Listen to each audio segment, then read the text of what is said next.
there he was, my own son, signing papers to have me locked away forever. I watched through the window of my daughter-in-law's home office as his pen moved across documents that would declare me mentally unfit. My name is Henrietta Farrell.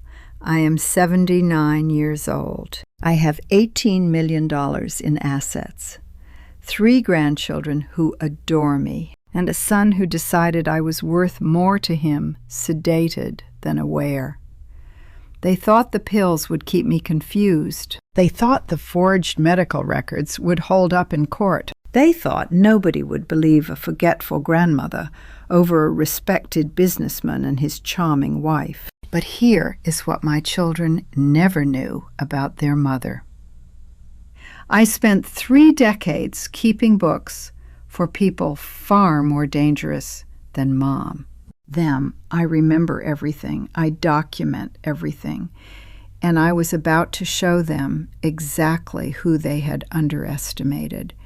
Before I tell you what happened next, you need to know how this betrayal began. It started with small things I almost didn't notice. A fog that came after breakfast. Conversations I couldn't remember having. Before we dive in, take a moment to subscribe if you haven't already, and leave me a comment. Have you ever been underestimated by someone who should have known you better? I read every single one. Just a quick note. Some details have been adjusted for storytelling. What matters most is the message this story carries. I shuffled down the corridor of Harborview Manor with the careful uncertainty of someone who had forgotten where she was going. My son and daughter-in-law believed every hesitant step. That was precisely the point. At 79 years old, with silver hair pinned in a modest bun and my favorite lavender cardigan wrapped around shoulders that had carried heavier burdens than anyone here could imagine. I had perfected the art of invisibility. The afternoon sun slanted through the corridor windows, casting gold light on the polished floors, illuminating dust motes that danced like secrets waiting to be discovered. I knew exactly where I was going. The private meeting room door stood ajar, and through it I could see my son, Colin Farrell, leaning against the doorframe. At 52, with prematurely gray temples and a salesman's practiced smile, he spoke in the hushed tones of someone who didn't want to be overheard. Beside him, his wife, Tammy Farrell, held a clipboard against her chest. She was 48, with sharp cheekbones and the clinical demeanor of someone accustomed to giving instructions rather than receiving them. I paused at the doorway, letting my expression go slack, my eyes unfocused. Oh dear. Colin's head snapped up. Mom, are you looking for something? Your room is the other way. I was looking for the garden, wasn't I? I let my voice waver, watching his face soften with that particular mixture of pity and impatience that had become so familiar. But my eyes were not confused. They were photographing every word on the documents spread across the table between them. Asset transfer, power of attorney. My name typed in bold letters above a signature line. How long had they been planning this? How long had I been invisible enough for them to think it possible? The garden's downstairs, Mom. Let me walk you back to your room. Colin's hand was gentle on my elbow, steering me away from the doorway. I shuffled obediently, counting my steps, committing the document headers to memory. Behind me, I heard Tammy's voice, low and satisfied. See, she can barely find her own room. This will be easier than we thought. Easier than they thought. Yes, I imagined it would seem that way. That night, I did not sleep. Instead, I sat at my small desk with a lamp angled away from the window, working with materials I had kept hidden for 4 decades. The floor polish smell of the institution faded as I focused, replaced by something sharper, purpose. Sunday morning arrived, wrapped in false sunshine. Tammy knocked at 9, her smile warm, her clipboard ready. Just some healthcare support paperwork. Mom. She settled into the chair across from me, crossing her legs with practiced ease. Nothing complicated. Just makes things easier for everyone. Of course, dear. I reached for my knitting bag, fingers finding the hidden magnifying glass sewn into the lining. Would you like some tea while I find my reading glasses? Let me tell you something about old women with knitting bags. We have had decades to learn what to hide inside them. The kettle whistled as I held the documents up to the light, squinting convincingly, while the magnifying glass revealed every word of fine print. Full asset authorization, complete power of attorney, the right to manage, transfer, or liquidate any and all holdings. They wanted everything. The house in Wilmington I had never told them about, the accounts in 3 states, the safety deposit box in Charleston that held records of a life they could not begin to imagine. You're such a sweetheart, Tammy said as I handed her the teacup, Earl Grey steaming between us. Colin worries too much about you. He always was a nervous child. I signed the document with a flourish, my hand steady despite the bitter taste of betrayal coating my tongue. But the flourish was wrong. Deliberately, precisely wrong. A signature that would flag at any bank, any legal office, any institution with half-competent verification procedures. And while I poured Tammy a second cup, my other hand made the switch. The signed original slid into my cardigan pocket. The photocopy I had prepared overnight took its place in her clipboard. 40 years of silence. 40 years of being someone else. And now my own blood had made the mistake of thinking that meant I had forgotten who I used to be. Tammy left with the worthless photocopy tucked under her arm, her stride confident across the parking lot. I watched from my window, hands perfectly still at my sides. They had not trembled since 1985. That was the year I learned to forge shipping manifests for men who made my daughter-in-law look like a Sunday school teacher. The year I discovered that survival sometimes required becoming someone else entirely. The year I buried Henrietta the bookkeeper and became Henrietta the grandmother, the widow, the harmless old woman who needed help finding the garden. But skills do not disappear simply because you stop using them. They sleep.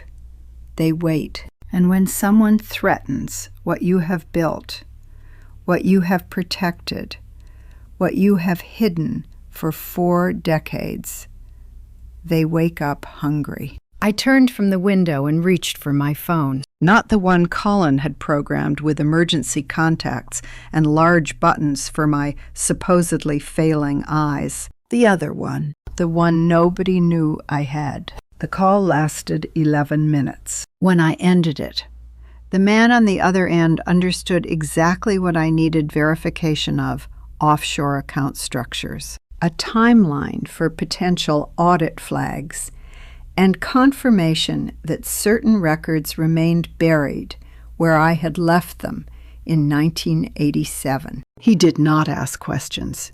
He never had. I slipped the phone back into its hiding place just as I heard footsteps pause outside my door. The corridor lights had dimmed to their evening setting, casting long shadows across the carpet. Through the gap beneath my door, I could see shoes, sensible flats, the kind worn by someone who spent her days walking these halls. I had been speaking too loudly, a mistake I would not repeat. I opened the door with my best bewildered expression already in place. Dagny Whitfield stood frozen in the hallway, master key in hand. At 34, with auburn hair pulled into a practical ponytail. She served as Harborview Manor's senior care coordinator, one of the few staff members who actually listened when residents spoke. Her face held that particular confusion of someone who had just seen something that did not fit. "Oh," I let my voice waver, adding a tremor to my hands. "Oh dear, I didn't see you there.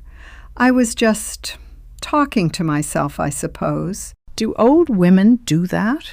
Her eyes searched my face. She had heard something.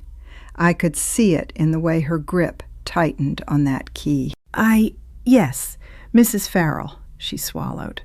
"Sorry to disturb you. Good night." She walked away quickly, but not quickly enough to hide the backward glance. You know that feeling when you see something that does not fit, when reality shows you a crack in what you thought you knew? Recognized it in Dagny's retreating shoulders.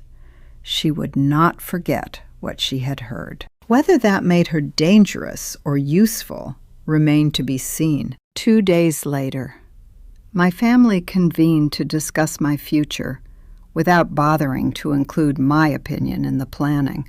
Colin had reserved Harborview's private dining room, the one with the mahogany table and the curtains that blocked all natural light. Tammy sat at his right hand, clipboard present as always, while a laptop propped against a vase displayed my daughter's face from 700 miles away. Aileen Fulton appeared on the video call from her cluttered home office in Richmond. At 50, she had inherited my careful eyes and developed a teacher's patient cadence from 2 decades in elementary education. Unlike her brother, she had never shown much interest in money. That made her easier for Colin to convince. "It's for your protection, Mom." Colin leaned forward with practiced sincerity. "We just want to make sure everything's handled properly before anything changes. Before I die," he meant. "Before I become incapable. Before they can no longer pretend this is about my welfare." What kind of family schedules a deadline for taking control of their mother's entire life? The coffee in front of me had gone cold. I had not touched it. The institutional bitterness matched my mood. "The proposal is simple," Tammy added, sliding papers across the table. "Full asset oversight transferred to family management. Colin as primary trustee, with me handling day-to-day administration. It protects you from confusion." On the screen, Aileen nodded. "I think Colin's right, Mom. It's just paperwork, nothing to worry about." Just paperwork. My daughter had no idea what paperwork could do. She had never watched documents destroy lives, create fortunes, or make people disappear from official records entirely. I had. And when would this transfer need to happen? I kept my voice uncertain, my fingers fidgeting with the ring on my right hand. "Before your birthday," Colin smiled as if offering a gift. 6 weeks gives us plenty of time to get everything organized. Make sure you're comfortable with the arrangement. 6 weeks in another lifetime. I had dismantled entire operations in less time than that. That seems rushed. I let confusion cloud my features. But I'll think about it, dear. I always do what's best for the family. Colin's shoulders relaxed. Tammy's pen moved across her clipboard, noting my compliance. On the video screen, Aileen smiled with relief, already mentally checking this conversation off her list of family obligations. They saw exactly what I wanted them to see: a fragile woman overwhelmed by decisions, grateful for her children's guidance, too confused to notice the trap closing around her. After they left, I stood alone in the dining room. twisting the worn silver ring on my finger. It was the one piece of jewelry I'd kept from 1985, the year I had stopped being one person and started being another. The year I had learned that survival meant becoming invisible. The ring caught the light as I turned it, revealing the tiny inscription, worn almost smooth by 4 decades of wear. A reminder of debts owed and paid, of networks that stretched across continents, of skills that never truly disappeared, no matter how long they lay dormant. 6 weeks they had given me. I almost smiled. I had brought down a federal investigation in 4. I had restructured a shipping empire's finances in 3. I had once made a man's entire identity disappear in 11 days. 6 weeks was generous. My children had handed me a deadline, thinking it was a cage. They did not understand that they had given me a runway instead. 6 weeks might be generous, but I had learned decades ago never to waste time celebrating advantages. The morning after that family meeting, I began the first phase of my counter-offensive, watching, listening, and waiting for the cracks to appear. They appeared faster than expected. 4 days after Colin delivered his ultimatum, I noticed Dagny Whitfield carrying a stack of files from the administrative building files that looked older than most of Harborview's current residents. She walked with purpose toward her office, brow furrowed in that particular way that meant she had found something that did not add up. I knew what she would find if she dug deep enough. Somewhere in those yellowed papers, there would be a name that should not exist. Eleanor Vance. A routing number for an account that had been dormant since Reagan's 2nd term. Financial fingerprints I had thought were buried too deep for anyone to stumble across. Eleanor Vance had died in 1985. At least, that is what every official record would tell you. I spent the morning in the common room, knitting and appearing to doze, while my mind raced through contingencies. If Dagny found the Eleanor Vance connection, she would have questions. Questions led to investigations. Investigations led to places I had spent 40 years making sure no one would look. By afternoon, the clouds had rolled in from the coast, casting the garden in gray light that matched my mood. I chose the bench farthest from the building, where the magnolias provided cover from casual observation. The smell of approaching rain hung heavy in the air. I heard footsteps on the gravel path. Not shuffling, uncertain steps like most residents. These were deliberate, measured. The footsteps of someone who wanted to be heard. Hello, Eleanor. 2 words. 2 simple words. And 40 years of careful construction cracked down the middle. I did not turn around. My hands continued their knitting motion, though my fingers had gone cold.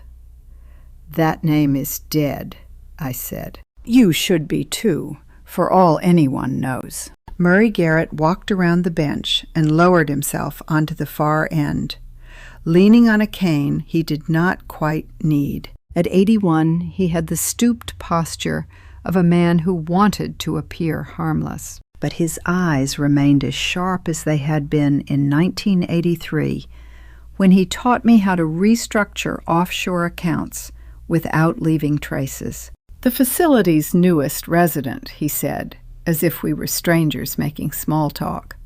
Room 22. Lovely place you've chosen to disappear into. What are you doing here, Murray? Imagine spending 40 years building a new life, only to hear someone whisper the name you buried with your old one. Imagine looking at a face you had convinced yourself you would never see again, and realizing that the walls you built were never as solid as you believed. Someone's digging, Murray said quietly. Not just your family, though they started it. They hired a private investigator 3 months ago. He's good. He's getting close. My knitting needles stopped. How close? Close enough that one of your staff members just pulled files with Eleanor Vance's name on them. Murray's voice carried no judgment, only the flat delivery of facts. The young woman with the red hair. She found the routing numbers this morning. Dagny. Of course it was Dagny. She was too observant, too thorough. I had noticed that about her from the day I arrived. The old network heard the noise, Murray continued. People started asking questions in places that had been quiet for decades. They sent me to warn you. Warn me. I turned to look at him finally, studying the face that time had weathered but not softened. Or watch me. Both. He met my gaze without flinching. You were always the careful one, Henrietta. The one who knew when to disappear and when to fight. But this time, someone got ahead of you. Someone inside your family pointed the investigators toward your old life before you even knew you were being hunted. The garden seemed to grow colder. Rain began to fall, soft drops that landed on my hands like warnings. How do you greet someone who knows every secret you have ever kept and kept their silence just as long? Who hired the investigator? I asked. Murray shook his head. I don't have a name yet, but it came from inside your circle. Someone who knew there was more to find than a confused old woman's savings. Someone inside. That meant Colin, Tammy, or impossibly one of my other children. Someone had been more suspicious than I realized. Someone had started hunting before I even knew I was prey. My hand shot out and gripped Murray's wrist with a strength that made him wince. The cane slipped from his fingers and clattered against the bench. Why are you here? I said, my voice stripped of every tremor I had perfected over 4 decades. After 40 years, Murray did not pull away. He looked at my hand on his wrist, then back at my face, and I saw something I had not expected. Respect. Because Eleanor Vance saved my life once, he said. And because whoever is coming for you is going to wish they had stayed buried instead. The rain fell harder. The magnolias shivered. And somewhere in an office building, a woman with auburn hair was staring at a name that should have stayed forgotten. Murray followed me back to my room without being invited. The rain had soaked through both our clothes, but neither of us seemed to notice. Some conversations require privacy, and what he had to tell me could not be spoken under magnolia trees. He lowered himself into the chair across from me and said, "Your daughter-in-law has been hunting Eleanor Vance for 3 months." I should have been surprised. I was not. 3 months ago, Murray continued, his sharp eyes catching the lamplight. Someone started pulling threads on accounts that haven't moved since Reagan was president. The inquiries were careful, professional. Ex-federal investigator, if our sources are right. He knows how to follow trails that are supposed to be dead. Tammy. The name tasted like poison. Of course it's Tammy.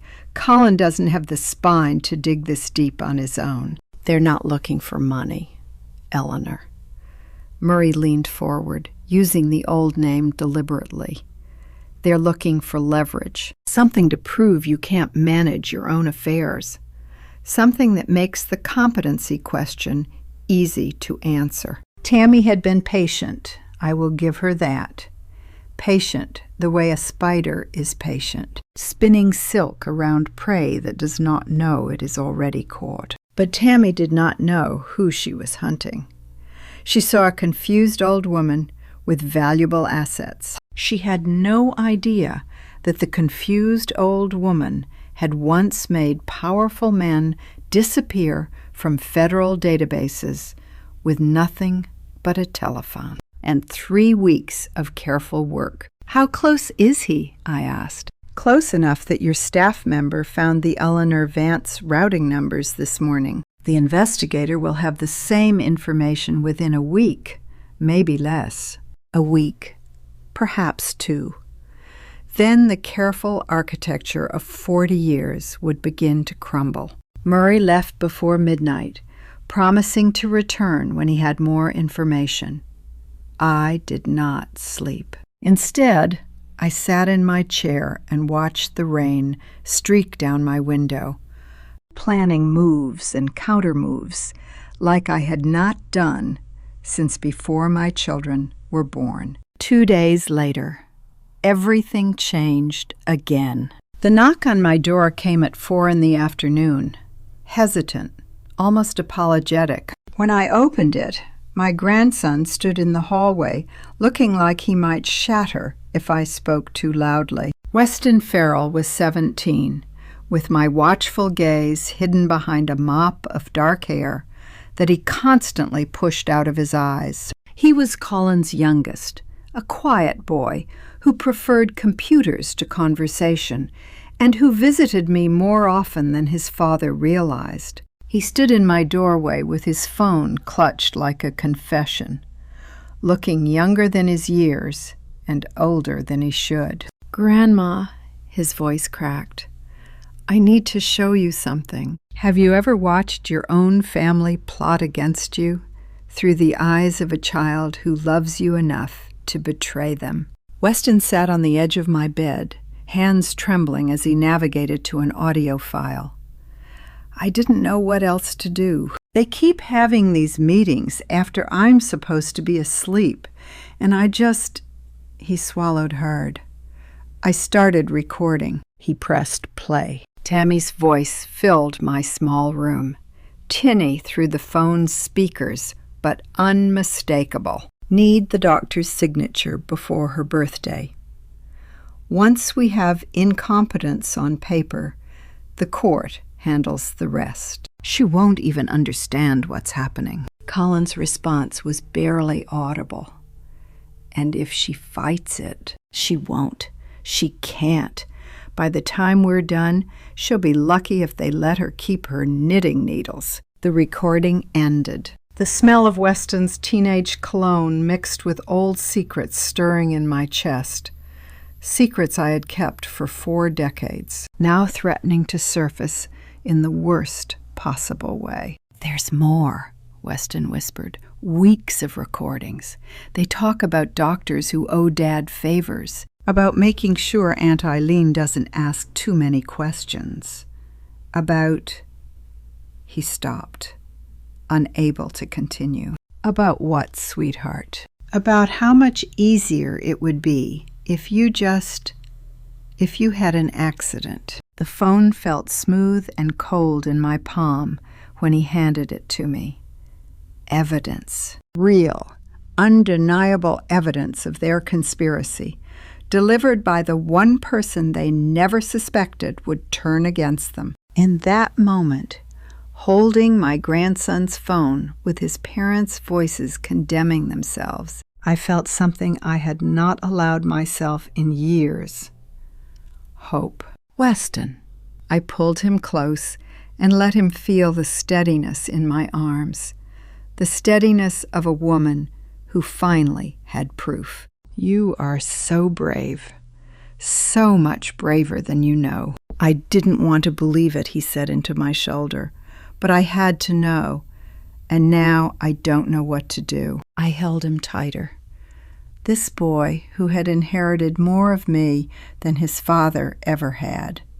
My watchfulness, my patience, my willingness to play the long game, even when it hurt. "You just gave me the most important weapon I could have asked for," I whispered. "Now let me show you what your grandmother does with weapons." He pulled back, confusion and hope warring in his young face. I smiled, not the trembling, uncertain smile I showed his father, but the real one, the one that had made dangerous men very nervous in another lifetime. "First," I said, "we make copies.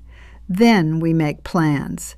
And then, sweetheart, we make them regret every word they ever whispered when they thought no one was listening. After Weston left, I sat alone in the quiet of my room and let the mask fall completely. For the first time in 40 years, I did not have to pretend.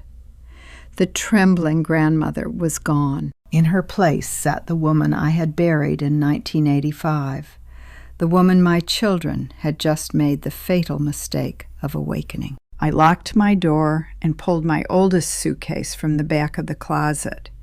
It was battered leather, the kind no one would look at twice, the kind that suggested a woman too sentimental to throw away old luggage. That was the point. The false bottom released with a practiced twist. I had checked it annually for 4 decades, ensuring the mechanism still worked, replacing the desiccants that kept the contents dry. Preparation is not paranoia. It is survival. Inside lay a leather notebook, soft with age but perfectly preserved. I lifted it carefully, feeling the weight of another lifetime in my hands. The spine crackled as I opened it, releasing the smell of old ink and secrets that had aged like wine. The first page held no title, no explanation, just a date, August 17th, 1985. The day Eleanor Vance died on paper and Henrietta Farrell was born. The notebook smelled like another lifetime, ink and secrets, and the kind of power that never really fades, just waits. I turned the pages slowly, reading names I had not spoken aloud in decades. Some were dead now. Some had changed identities as thoroughly as I had. But others, the careful ones, the patient ones, had built legitimate empires on foundations I had helped construct. They owed me. Debts in my world did not expire. My handwriting from 40 years ago stared back at me, neat columns of coded names, account numbers rendered in a cipher only I could read, dates and amounts that would mean nothing to anyone who did not know what they represented. $18 million.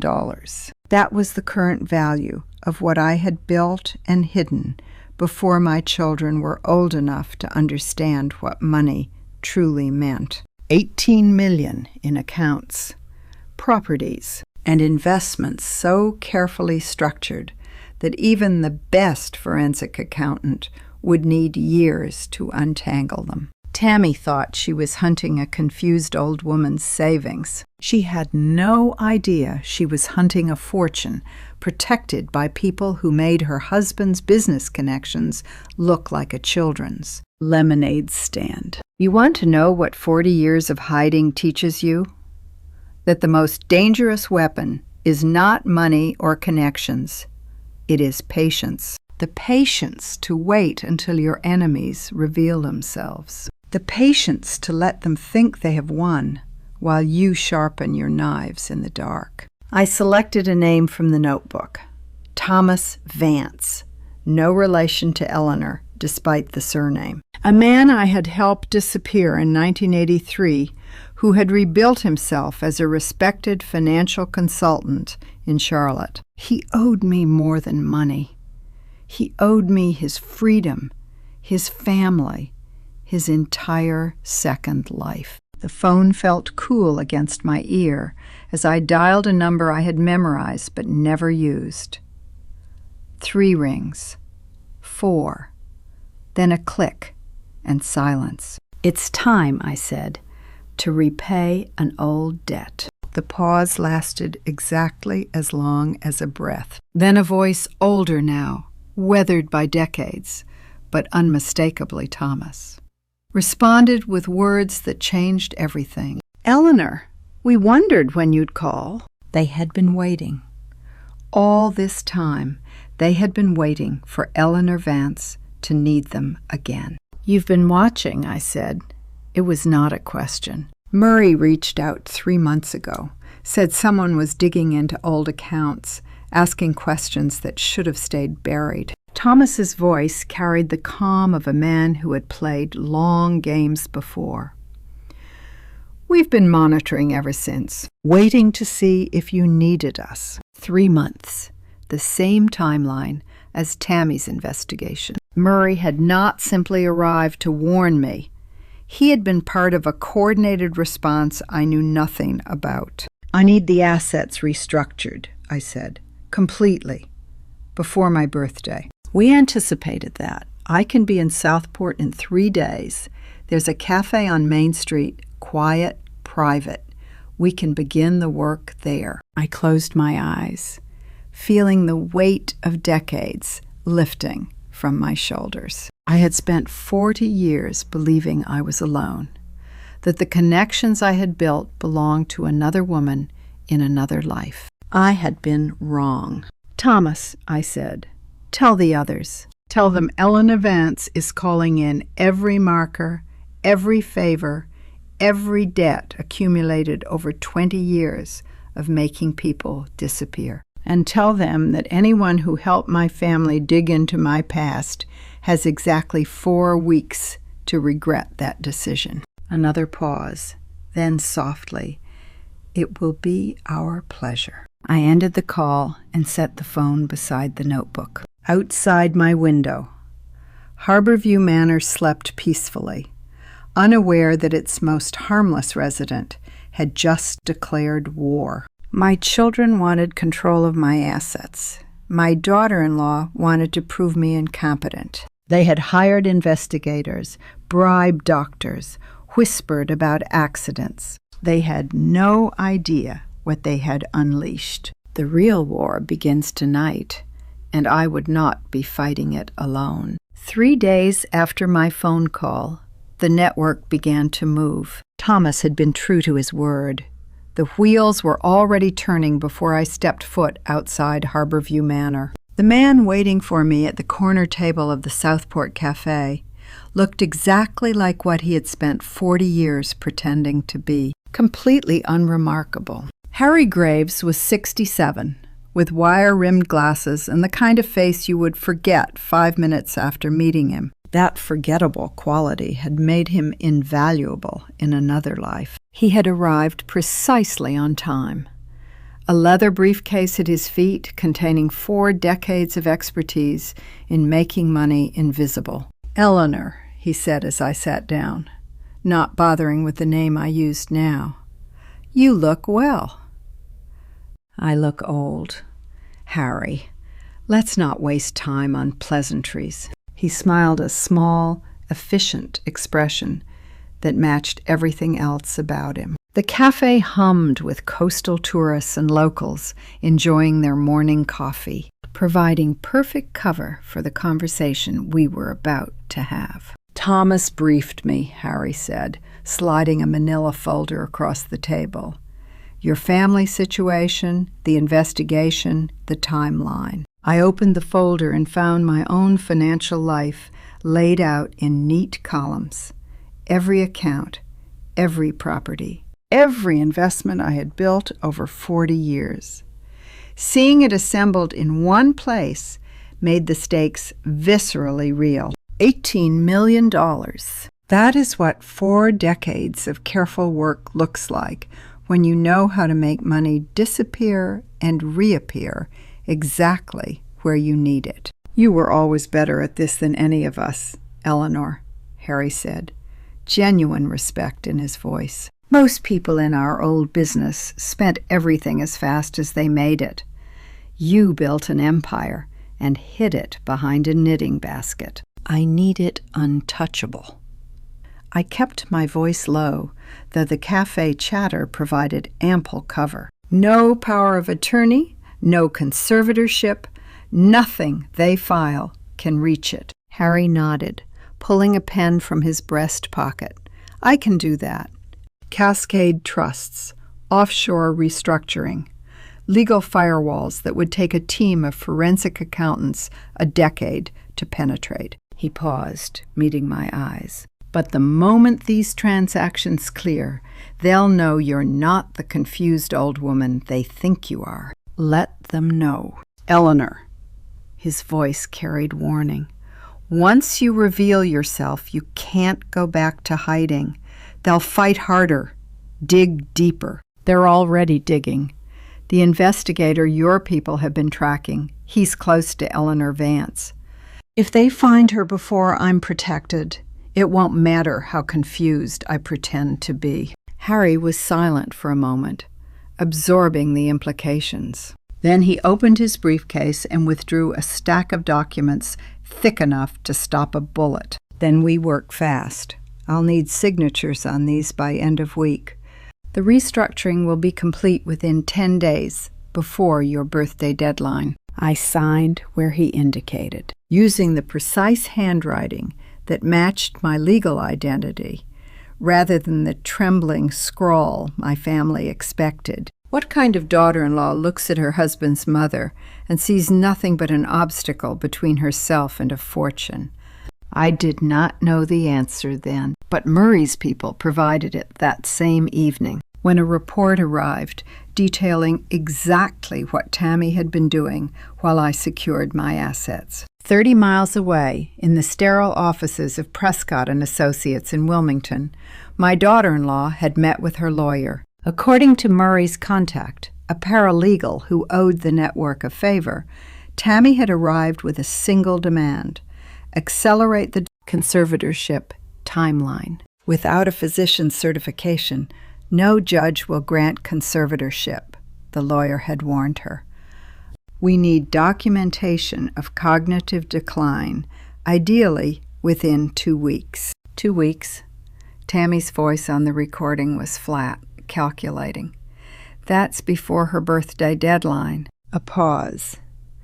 Then 4 words that revealed exactly who my daughter-in-law really was. I'll handle the doctor. No hesitation, no moral qualm, just cold efficiency in pursuit of what she wanted. I'll handle the doctor. 4 words, no conscience. I sat in my room that night, listening to the recording Murray had sent, and felt something shift inside me. I had suspected Tammy was dangerous. I had known she was manipulating Colin, but I had not fully understood that she was willing to corrupt medical professionals, to manufacture evidence of mental decline, to trap me in a cage built of lies and forged documentation. This was not just greed. This was systematic destruction of everything I was, dressed up as concern for my welfare. 2 races were now running parallel.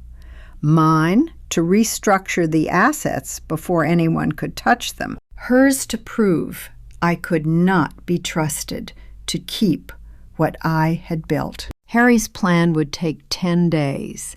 Tammy wanted a doctor's signature within 2 weeks. The margins were razor thin. I closed my eyes and thought about the woman I had been in 1985.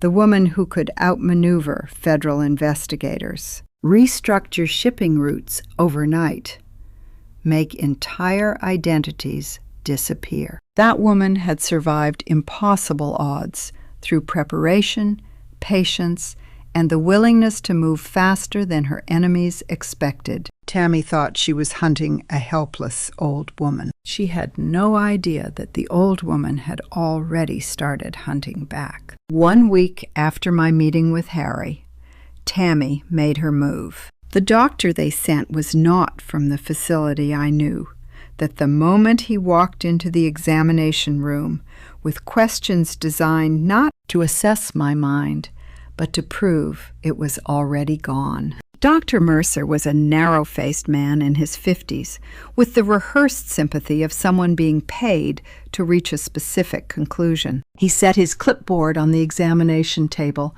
and began asking questions that had only wrong answers. "Can you tell me what year it is, Mrs. Farrell?"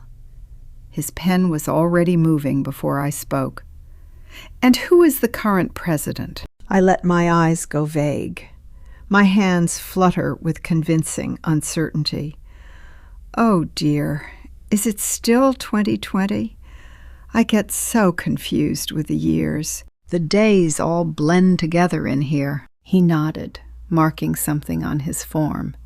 But his eyes, those stayed sharp, watching, calculating. Can you count backwards from 100 by sevens? I managed to reach 93 before deliberately stumbling. 86. No, that's not right. I was never good at mathematics. More marks on the clipboard, more sympathetic nods. But then he said something that made my performance falter. Interesting. He flipped through pages in a folder I had not seen him bring. Your file says you completed a crossword puzzle yesterday, the Sunday Times edition. You want to know how to beat a rigged test. You do not try to win. You let them think they are winning while you count their mistakes. Dr. Mercer had just made his first one. He was supposed to be conducting a neutral evaluation, but he had brought evidence that contradicted the conclusion he was being paid to reach. That meant somewhere in his corrupted conscience, a sliver of professional ethics still survived. I let confusion wash across my face. Crossword? I don't remember any crossword. Perhaps you're thinking of another resident. He studied me for a long moment. I could see the calculation behind his eyes, the weighing of his payment against his suspicion, his instructions against his instincts. Perhaps, he said finally, but he did not sound convinced. The evaluation continued for another 40 minutes. I failed where I needed to fail, passed where passing would seem natural, and all the while I catalogued Dr. Mercer's tells. His hesitation when my answers were too precisely wrong.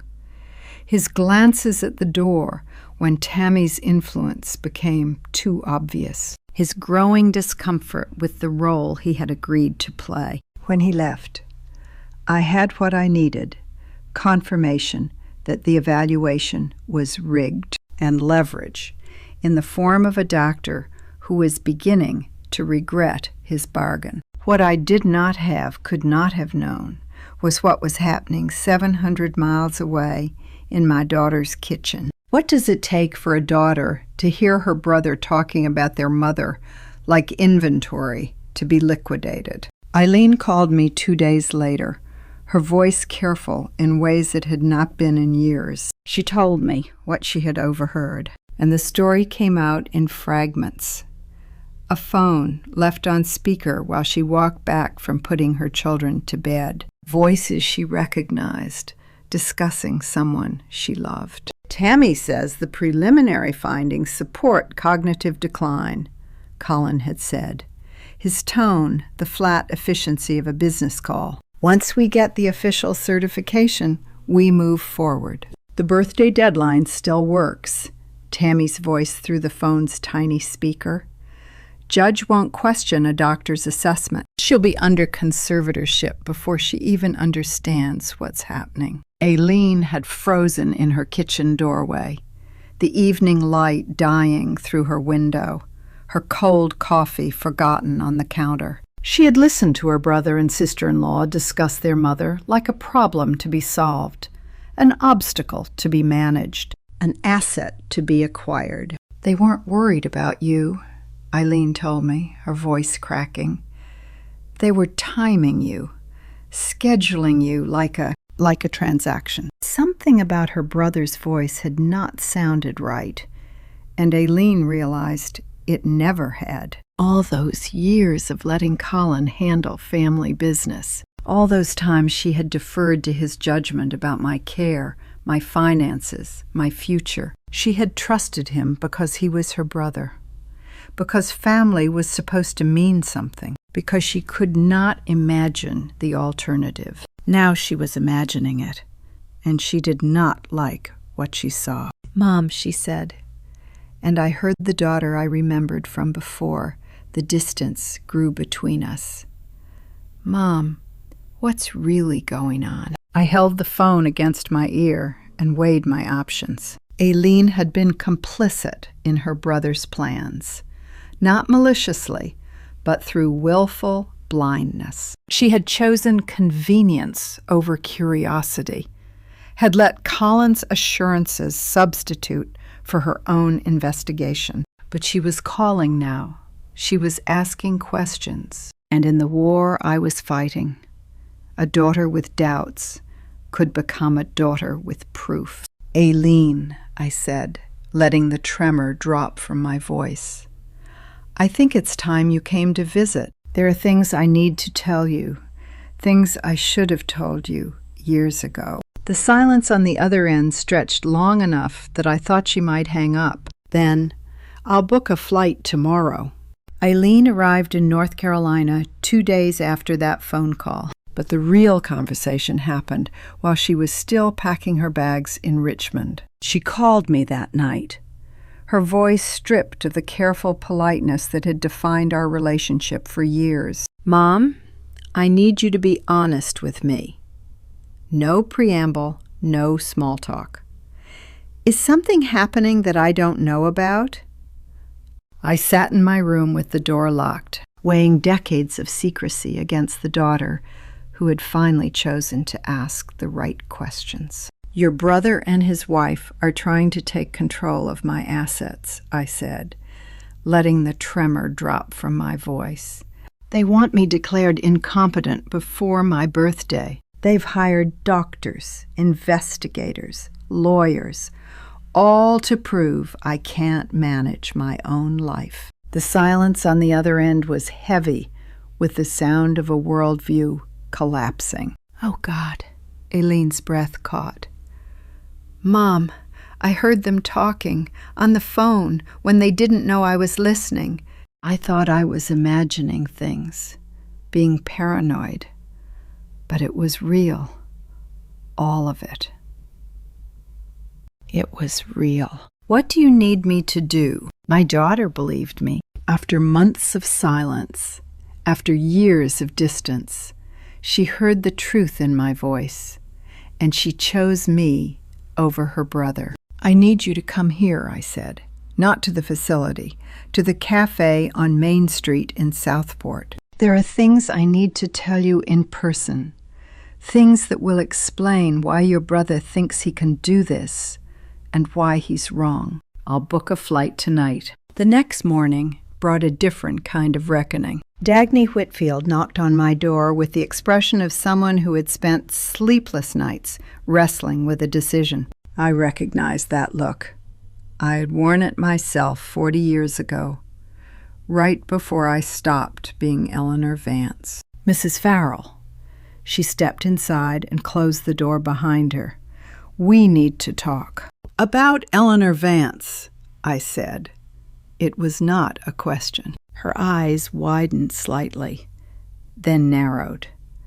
I found that name in your old bank records, routing numbers from accounts that should have been closed decades ago. And the voice I heard that night? She paused, choosing her words. That wasn't a confused old woman struggling with memory. That was someone giving instructions. Trust is a strange currency. You spend decades hoarding it, then suddenly find yourself distributing it to people you barely know, because the people you have known forever have proven worthless. Sit down, Dagny. She sat. I told her the truth, not all of it, but enough. Enough to explain why a bank account might carry a name that did not appear on any other record. Enough to explain why my family might be desperate to control my finances before anyone looked too closely at what those finances revealed. I'm someone who had to become someone else 40 years ago, I said. The reasons don't matter anymore. What matters is that my family discovered there's more to find than a confused old woman's savings. And now they're trying to take everything I built in my second life before I can stop them. Dagny was quiet for a long moment outside her office window. The afternoon sun cast long shadows across the parking lot, where Tammy had once walked with such confidence. "The doctor who came last week," Dagny finally said. "Dr. Mercer. I've worked in elder care for 12 years. I know what a legitimate cognitive assessment looks like. That wasn't one." "I know." "Your son arranged it. Your daughter-in-law was in the lobby when he arrived, coaching him on what to look for." Dagny's jaw tightened. "I didn't say anything then because I didn't have proof. I still don't. But I can create a record." She pulled a folder from her desk. "Thin now, but with room to grow. I'll document every visit, every conversation, every irregularity I observe. If they're doing what you say, there will be a paper trail. And when this goes to court, because this will go to court, you'll have institutional documentation that their concerns about your competence were manufactured. 2 allies in 2 days, a daughter who chose truth over family peace, and a stranger who chose justice over job security." "Why?" I asked.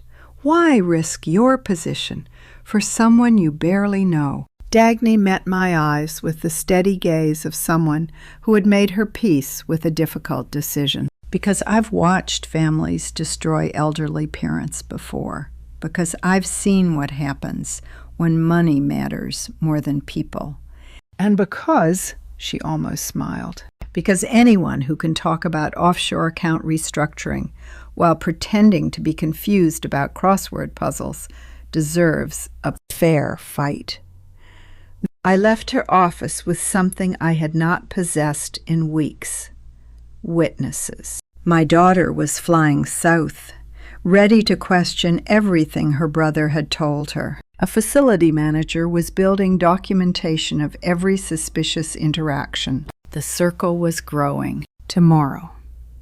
When Colin discovered that the bank had flagged his forged authorization, the one I had deliberately signed with the wrong flourish, the circle would need to hold. Because once my son realized his mother was fighting back, the pretense of family concern would disappear entirely. And then the real war would begin. The bank flagged the signature 2 days after I gained my allies. Murray's network confirmed it within hours.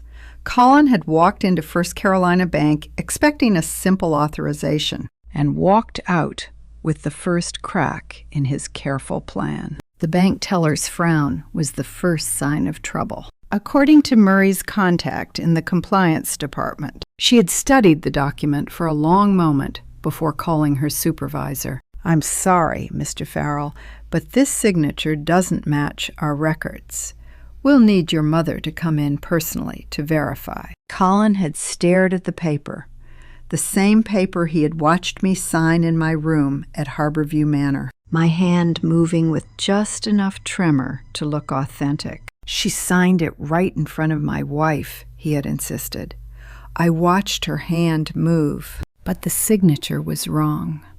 Just wrong enough. The bank would not process the authorization without verification. And verification meant questions Colin could not afford to answer. I had watched Tammy hand me that pin. I had signed it while smiling. And I had made sure every stroke was just wrong enough to fail. By evening, Tammy had arrived at Colin's Wilmington office in a fury. Murray's paralegal contact was not present for that conversation, but the fragments that filtered back painted a vivid picture. "She played us," Tammy had said, her voice cold enough to freeze the summer air. "That confused old woman played us. And now we need to move faster before she does something else." Something else. Yes, that was exactly what I intended to do. They came to Harborview Manor that weekend with exaggerated warmth and transparent suspicion. I watched their car pull into the parking lot from my window. Colin's silver sedan that cost more than most residents here saw in a year of Social Security checks. I met them in the dining room, with tea already poured and my most vacant expression carefully arranged. "Mom," Colin kissed my cheek with mechanical affection. "You look wonderful. We just wanted to check in, make sure everything's going well." "How lovely," I said. "Would you like some tea? I can never remember if you take sugar." Tammy's smile never reached her eyes. "We just want to make sure you're not being bothered by anyone.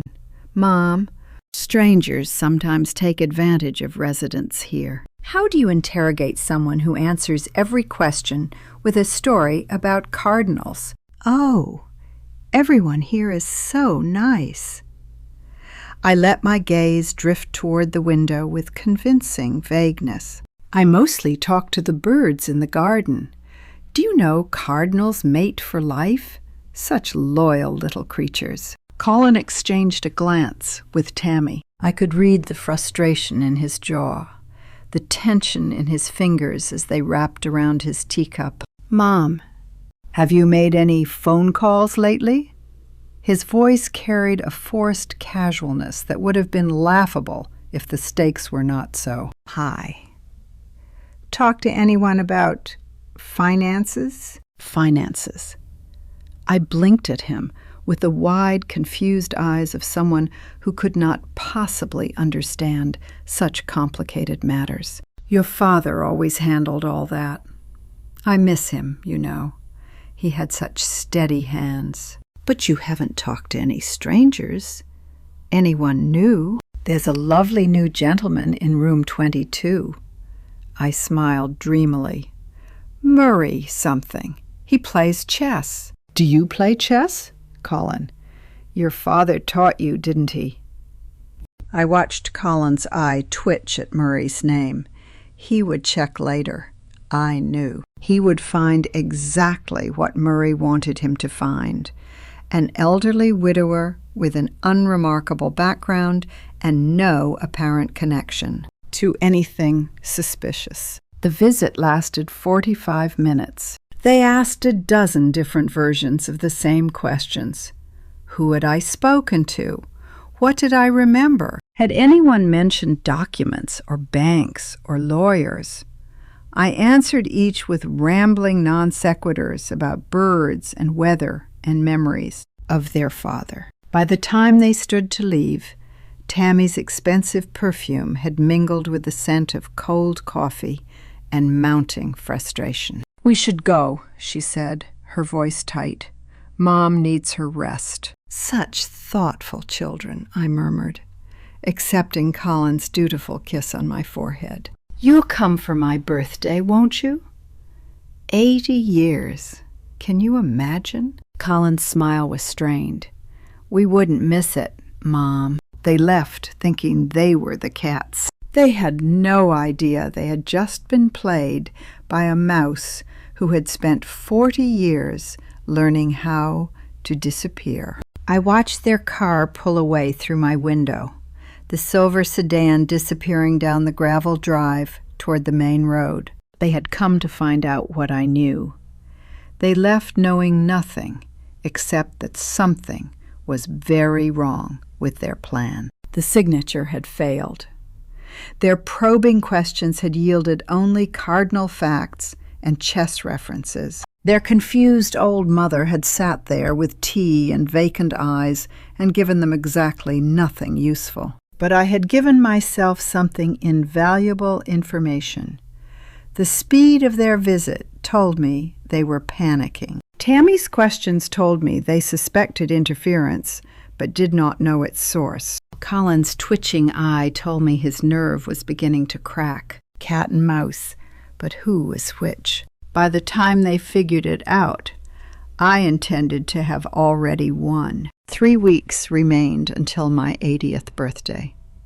3 weeks until Tammy's deadline. And tonight, for the first time since this war began, I was not fighting alone. 3 people who should never have met sat around my small table that night. a facility manager who had chosen justice over job security, a ghost from my past who had crossed the country to repay an old debt, and an old woman who was neither as old nor as helpless as any of them had first believed. Murray had arrived first, his cane propped against the wall as he spread documents across my table with the practiced efficiency of someone who had done this before. Dagny came after her evening shift, carrying a folder that had grown considerably thicker since our first conversation. "Let's see what we have," I said, pouring tea that would go cold long before we finished. The evidence spread before us was more comprehensive than I had realized. Weston's recordings filled nearly 2 hours of audio conversations that documented not just the competency scheme, but references to the forged will, the hired investigator, and Tammy's casual discussions of making things easier if I became difficult. Dagny's logs were equally damning. She had documented every visit from Colin and Tammy, noting inconsistencies in their stated concerns versus their actual questions. Dr. Merce's evaluation appeared in her records as a non-standard cognitive assessment conducted without facility notification or proper authorization. You build alliances with the people who show up when it matters, not the people who should have been there all along. The recordings, the documentation, the financial trail, Murray said, tapping the table with one weathered finger. We have enough to destroy their case, but we need to prove you're competent before they prove you're not. Dr. Merce's assessment, I said. Has it been filed yet? Dagny shook her head. Not officially, but Tammy's lawyer has been calling the courthouse, checking on conservatorship procedures. They're preparing to move. Then we need to move first. Murray pulled a legal pad from his briefcase. I've contacted a colleague, a psychiatrist, who specializes in elder care. Dr. Catherine Lawson. She's built her career on exposing exactly this kind of family abuse. She's agreed to conduct an independent evaluation. When? She can see you next week, but there's a complication. Murray's jaw tightened. If Tammy files her conservatorship petition before our evaluation is on record, the court will use Dr. Merce's assessment as the baseline. Your independent evaluation becomes a response, not a preemptive strike. 3 weeks, 21 days to dismantle a scheme that had been building for months. In my old life, I had restructured entire shipping operations in less time, but I had been 40 years younger then, and I had not been the target. The asset restructuring, I said, Harry's work. Is it complete? 90%. Murray consulted his notes. The Cascade trusts are in place. The offshore protections are active. By the end of this week, nothing they file can touch your primary holdings. And if they discover the restructuring before it's complete, then they'll know you've been fighting back, and they'll escalate. Dagny leaned forward, her auburn hair catching the lamplight. What about Aileen? Can she help from the inside? She's already helping. I thought of my daughter in Richmond, quietly gathering information from her brother's careless phone calls. Jolin doesn't suspect her yet. Every time he complains about the signature problem or the doctor delays, she's documenting it. The clock on my wall ticked steadily, each second a reminder of how little time remained. So we have the evidence, Dagny summarized. We have the evaluation scheduled. We have the assets protected. What's the weak point? I looked at the calendar on my wall. The date of my birthday circled in red. My son had insisted on throwing a party, a celebration that was really a deadline, a gathering that was really a trap. Timing, I said. Everything depends on timing. We need Dr. Lawson's evaluation on record before Tammy files. We need the asset restructuring complete before they discover it's happening. We need a lien position to testify before Colin realizes she's turned against him. And if any of those dominoes falls out of sequence, Murray asked, then we lose. The words hung in the air like a sentence already passed. If we were slow by one day, I would lose everything. The assets I had spent 40 years protecting, the independence I had fought to maintain, the chance to expose what my son and daughter-in-law had tried to do. Dagny reached across the table and touched my hand. We won't be slow. No, I said, feeling the steel in my own voice. We won't. We spent another 2 hours refining the plan. Murray would coordinate with Dr. Lawson. Dagny would continue her documentation. Aileen would maintain her cover while gathering evidence. And I would continue playing the confused grandmother, buying time with vacant smiles and cardinal stories. Somewhere in Wilmington, I knew Tammy was counting the same hours. She had her own calendar, her own deadline, her own schemes reaching toward my birthday like grasping fingers. She thought she was racing against a helpless old woman. She had no idea she was racing against Eleanor Vance. Tammy discovered the asset restructuring on a Tuesday morning. By Tuesday evening, she had set events in motion that would force me to accelerate everything. Murray's network delivered the report before dinner. The call from Prescott and Associates had come at 8 in the morning, and by 8:15, my daughter-in-law knew I had been fighting back all along. Someone is restructuring her assets, the lawyer had told her. According to Murray's contact in the firm, these aren't random transactions. This is professional-level protection. Cascade trusts, offshore transfers, legal firewalls. Whoever is doing this knows exactly what they're doing. Tammy's response had been predictable. She's 79. She can barely remember what day it is. Either she's been fooling everyone, the lawyer replied, or she has help. Either way, we need to file the conservatorship before these transfers complete. Once those assets are protected, no court order can touch them. Professional-level protection. Those 3 words told Tammy everything. She was not fighting a confused old woman. She was fighting someone who had done this before. I sat in my room that evening, processing Murray's report, understanding exactly what it meant. The restructuring was nearly complete. Harry had confirmed 95% protection that morning. But Tammy now knew someone was actively working against her. She would accelerate.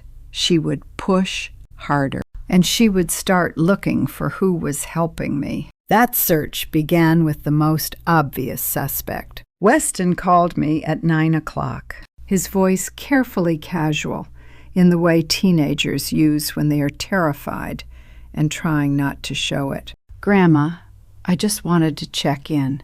See how you're doing. I'm fine, sweetheart. Is something wrong? A pause. The kind of pause that carries the weight of things not yet said. They questioned me tonight. His voice dropped to barely a whisper. Mom and Dad. They wanted to know why I've been visiting you so much, what we talk about, whether I've been helping you. How do you interrogate your own son about betraying you for his grandmother and realize you might be the one who deserves to be? The trade.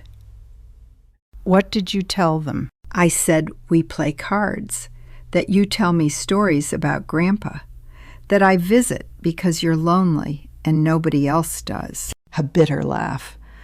They didn't like that last part. Did they believe you? I don't know.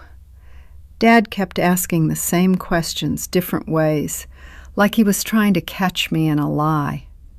Mom just watched. You know how she watches people. I knew. Tammy had always had that predator's stillness, the patient observation of someone waiting for weakness to reveal itself. "Are you safe, Weston?" "I'm fine. They can't prove anything because there's nothing to prove. I'm just a teenager visiting his grandmother." His voice hardened slightly. "But Grandma, they're scared now. I've never seen Dad that angry." "Whatever you did with the money, it spooked them." "Good." Another pause. "There's something else. Mom said she's calling her lawyer tomorrow. Something about expediting the filing. I don't know what that means, but it means they're going to move faster than we planned for." I heard him exhale. 17 years old, caught between parents he could no longer trust and a grandmother he had chosen to believe. It was too much to ask of anyone, let alone a child. "Weston, listen to me. You've done enough, more than enough. Whatever happens next, I need you to protect yourself. If they suspect you, deny everything. Your safety matters more than Dot." "No." His voice carried a steel I recognized from my own throat. "I'm not walking away. Not now. Not when we're this close." My grandson, my ally, the only one of Colin's children who had inherited something worth passing down. "Be careful," I said. "Promise me you'll be careful." "I promise." The call ended. I sat in the darkness of my room, phone still warm in my hand, calculating the new timeline. Tammy would expedite the conservatorship filing. That meant days, not weeks. Our independent evaluation was scheduled for 5 days from now. Dr. Lawson had confirmed that afternoon, if Tammy filed before then. Dr. Mercer's rigged assessment would be the only psychiatric evidence on record. The margin for error had just shrunk to nothing. My phone buzzed. A text from Weston, sent after his parents' bedroom door had closed. 2 words, glowing in the dark. "Be careful." The kind of warning that means everything has changed. I typed back a single word. Always. Then I called Murray. "We need to move the evaluation up," I said without preamble. "Tammy's expediting. She could file any day. Dr. Lawson is scheduled for Friday. I'm not sure." "Find a way." My voice carried the cold command I had not used in 40 years. "Call in favors. Pay whatever it costs. If that filing reaches the courthouse before I have a competing evaluation on record, I lose everything." Silence on the other end. Then, "I'll make calls tonight. We'll find a way." "Murray." I let the mask drop completely. "We're out of time to be careful. Now we need to be fast." I ended the call and looked out my window at the darkened grounds of Harborview Manor, somewhere in Wilmington. My son and his wife were plotting their next move. My grandson was hiding evidence in his bedroom, and I was running out of days to prove I was not the woman they wanted me to be. Murray moved mountains in 3 days. Dr. Lawson had an opening on Wednesday, a cancellation that felt like providence. By the time Tammy's expedited filing reached the courthouse, my independent evaluation was already on the docket. The waiting room at Cape Fear Memorial held 4 people who knew exactly what was at stake, and only one of us was smiling. I sat in a hard plastic chair with Murray beside me, watching Colin and Tammy across the sterile corridor. They had been required to attend as interested parties, a legal formality that forced them to witness what was about to happen. Tammy's jaw was tight, her clipboard nowhere in sight. Colin kept checking his phone, as if answers might materialize from the screen. They thought this was their arena. They were wrong. Dr. Catherine Lawson called my name at precisely 2 o'clock. She was a methodical psychiatrist in her 60s, with reading glasses perched on her nose and the careful attention of someone who had seen too many families try to game the system. She led me into an examination room painted in calming beige, gestured to a comfortable chair, and opened my file with professional neutrality. Mrs. Farrell, I'm going to ask you a series of questions designed to assess cognitive function, memory, and decision-making capacity. Please answer as completely as you can. Of course, Doctor. You want to know what it feels like to be tested for your own sanity by people who need you to fail? It feels like power, because I knew every answer before they asked. The evaluation lasted 90 minutes. Dr. Lawson asked about current events, and I discussed recent Supreme Court decisions with the fluency of someone who read the news every morning. She asked about my medical history, and I recited medications, dosages, and the names of every physician who had treated me in the past decade. She presented logic puzzles, and I solved them faster than she could write down my answers. Then came the question that mattered most. Mrs. Farrell, can you explain the current structure of your financial holdings and why you recently restructured them? I met her eyes with the calm certainty of someone who had built that structure, brick by brick. Certainly, I consolidated certain assets into irrevocable trusts to protect them from potential exploitation. Standard estate planning for someone my age with substantial holdings. I worked with qualified financial advisors, the same approach I've used for decades. Dr. Lawson made notes. And you're aware that your family has expressed concerns about your capacity to manage these assets. I'm aware that my son and daughter-in-law want control of assets they believe I'm too confused to protect. I let a small smile cross my lips. I assure you, Doctor, I am neither confused nor incapable. I am, however, unwilling to surrender what I spent a lifetime building to people who have demonstrated they cannot be trusted with it. Tammy's face when I emerged from that examination room was worth 40 years of hiding. Some masks slipped slowly. Hers shattered in an instant. Dr. Lawson delivered her verdict in the corridor. All parties present as required by the court order. My assessment is clear, she said, her voice carrying the weight of professional authority.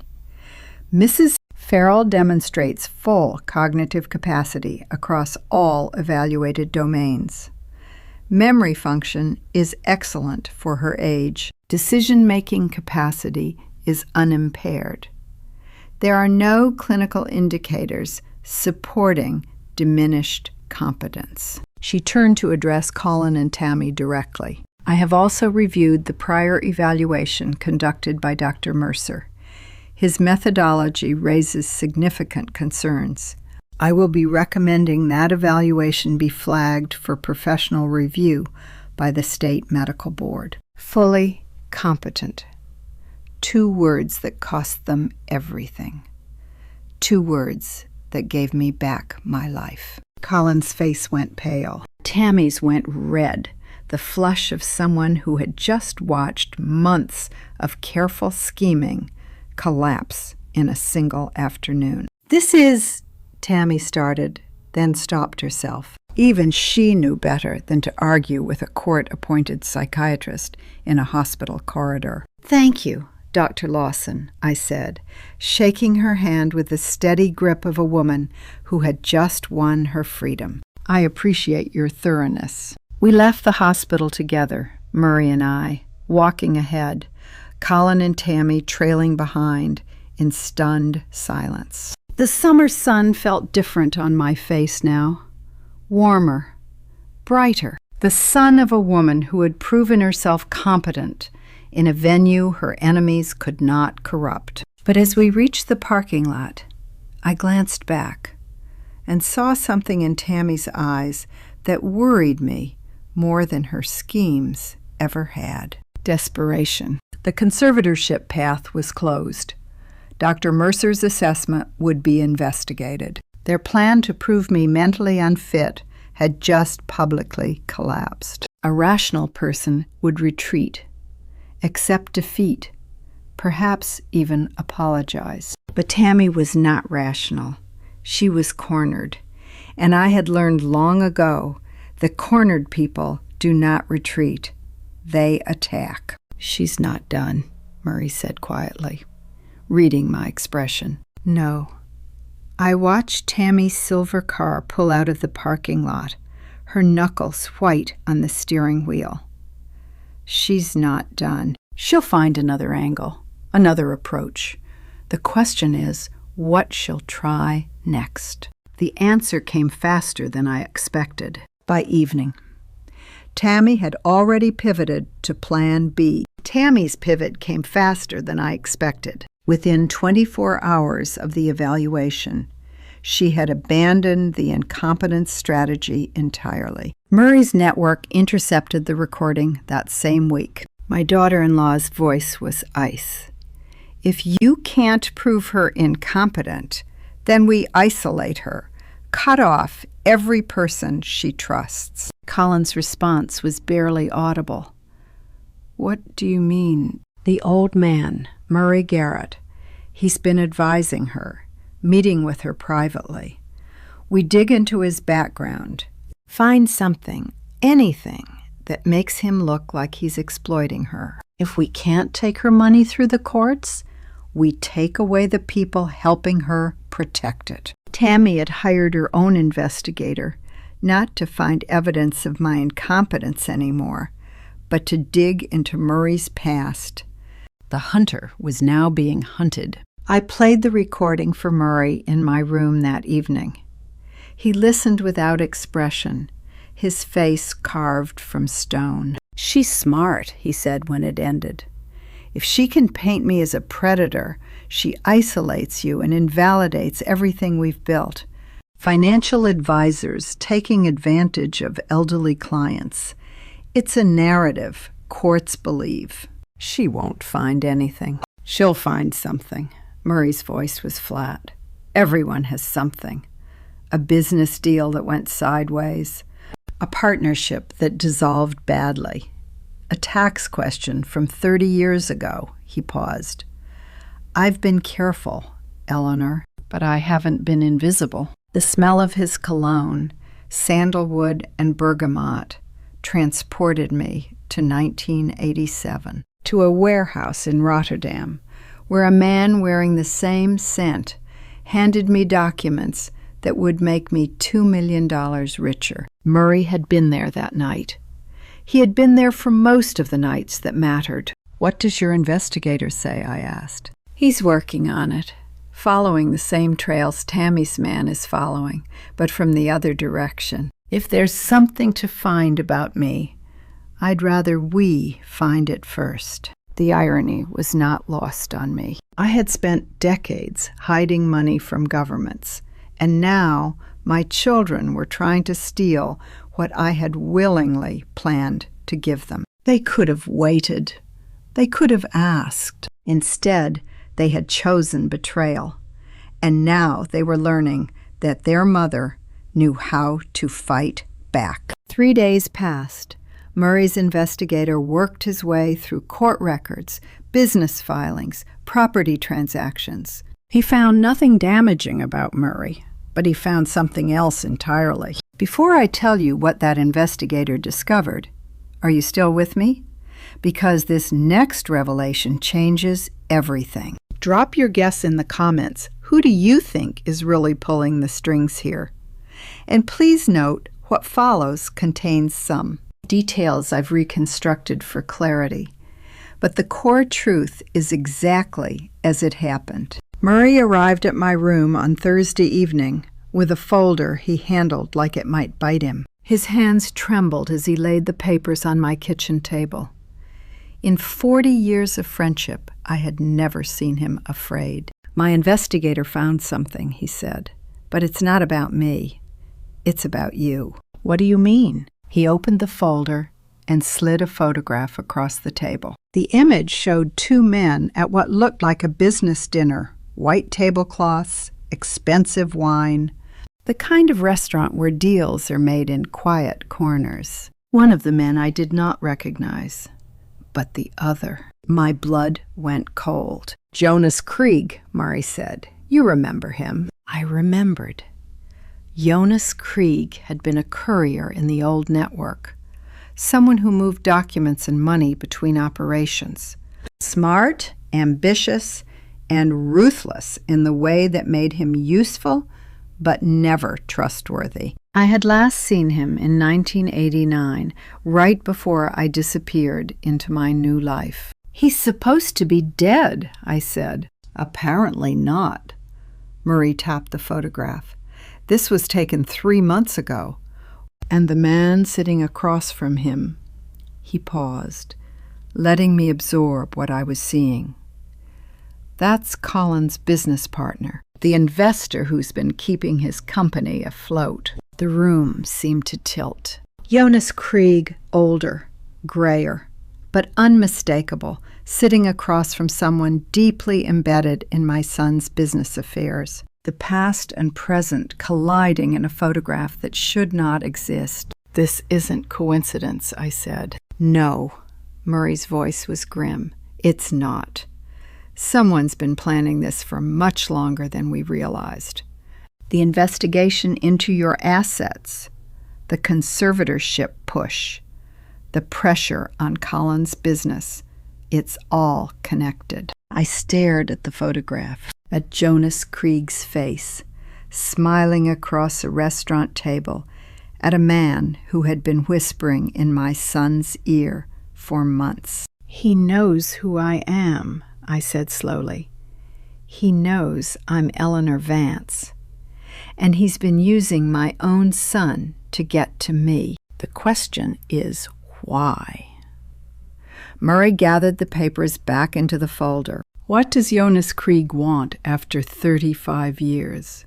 Money, revenge, something you have that he needs. I thought of the coded notebook hidden in my suitcase, the accounts that had moved through my hands in another lifetime, the secrets I had kept buried so deep that even my children did not know they existed. I don't know, I admitted, but I intend to find out. Jonas Krieg was alive. He was circling my family, and whatever he wanted, he had been working toward it for months, while I fought my own children, never realizing a much more dangerous enemy had been watching all along. Jonas Krieg changed everything. The moment I saw that photograph, the conflict with my children became secondary to a much larger threat. But until I understood what Krieg wanted, I needed to buy time, and that meant letting Tammy think her investigation was working. I spread 3 forged documents across my kitchen table, each one designed to lead investigators in the wrong direction. These are beautiful, Murray said, examining the fabricated bank statements with professional appreciation. Entirely convincing. Where did you learn to forge documents this well? Rotterdam, 1987. A man named Hendricks taught me everything about creating paper trails that lead nowhere. I arranged the rental agreements beside the bank records. If Tammy's investigator wants to dig into your past, let him dig into fiction. The false trail was not defensive. It was bait. I wanted Tammy to find these documents. I wanted her to spend the next 2 weeks chasing a ghost while we prepared our real counterstrike. By the time she realized the trail was fabricated, the birthday confrontation would be over, and her entire scheme would be exposed. This buys us 2 weeks, Murray said. Maybe 3. That's all we need. I had spent 30 years hiding real money. Creating fake paper trails felt almost nostalgic. The same skills that had once protected smuggling operations now protected me from my own children. Life, it seemed, had a dark sense of humor. We planted the documents where Tammy's investigator would find them, a storage unit Murray had rented under a name that no longer existed, filled with boxes of carefully constructed lies. Let them investigate. Let them think they were winning. 2 days later, my phone rang with a number I had not seen in weeks. "Mom?" Aileen's voice was thick with something I could not immediately identify. Exhaustion, emotion, resolve. "Aileen, where are you?" "Rest stop on I-85, just past the Virginia border." A pause. The sound of highway traffic in the background. Trucks rumbling past. "I'm coming home, Mom. I have things you need to see." I sat down on my bed, suddenly aware of how fast my heart was beating. "What things?" "Screenshots, notes, recorded conversations." Her voice cracked. "I should have called you weeks ago." When I overheard Colin and Tammy talking, I started paying attention, really paying attention, and what I found... She stopped. I heard her take a breath. "I've been documenting everything, every suspicious conversation, every meeting they tried to hide, every lie they told me about why they needed to protect you." My daughter, my careful, cautious daughter, who had always preferred peace to confrontation, who had let her brother make decisions because fighting seemed like too much trouble. She had been gathering evidence while pretending to be oblivious. "The highway signs keep blurring," she said quietly. "I keep crying, and I don't know if it's anger or guilt or relief. I'm driving toward you, Mom, and I don't know if I deserve forgiveness for taking so long." Sometimes the child who doubts you longest becomes the one who fights for you hardest. "Aileen." I kept my voice steady despite the tears threatening my own eyes. "You're coming home. That's what matters." I should have believed you sooner. When you called and told me what Colin was doing, part of me thought you were confused. Part of me wanted to believe my brother couldn't. She stopped again.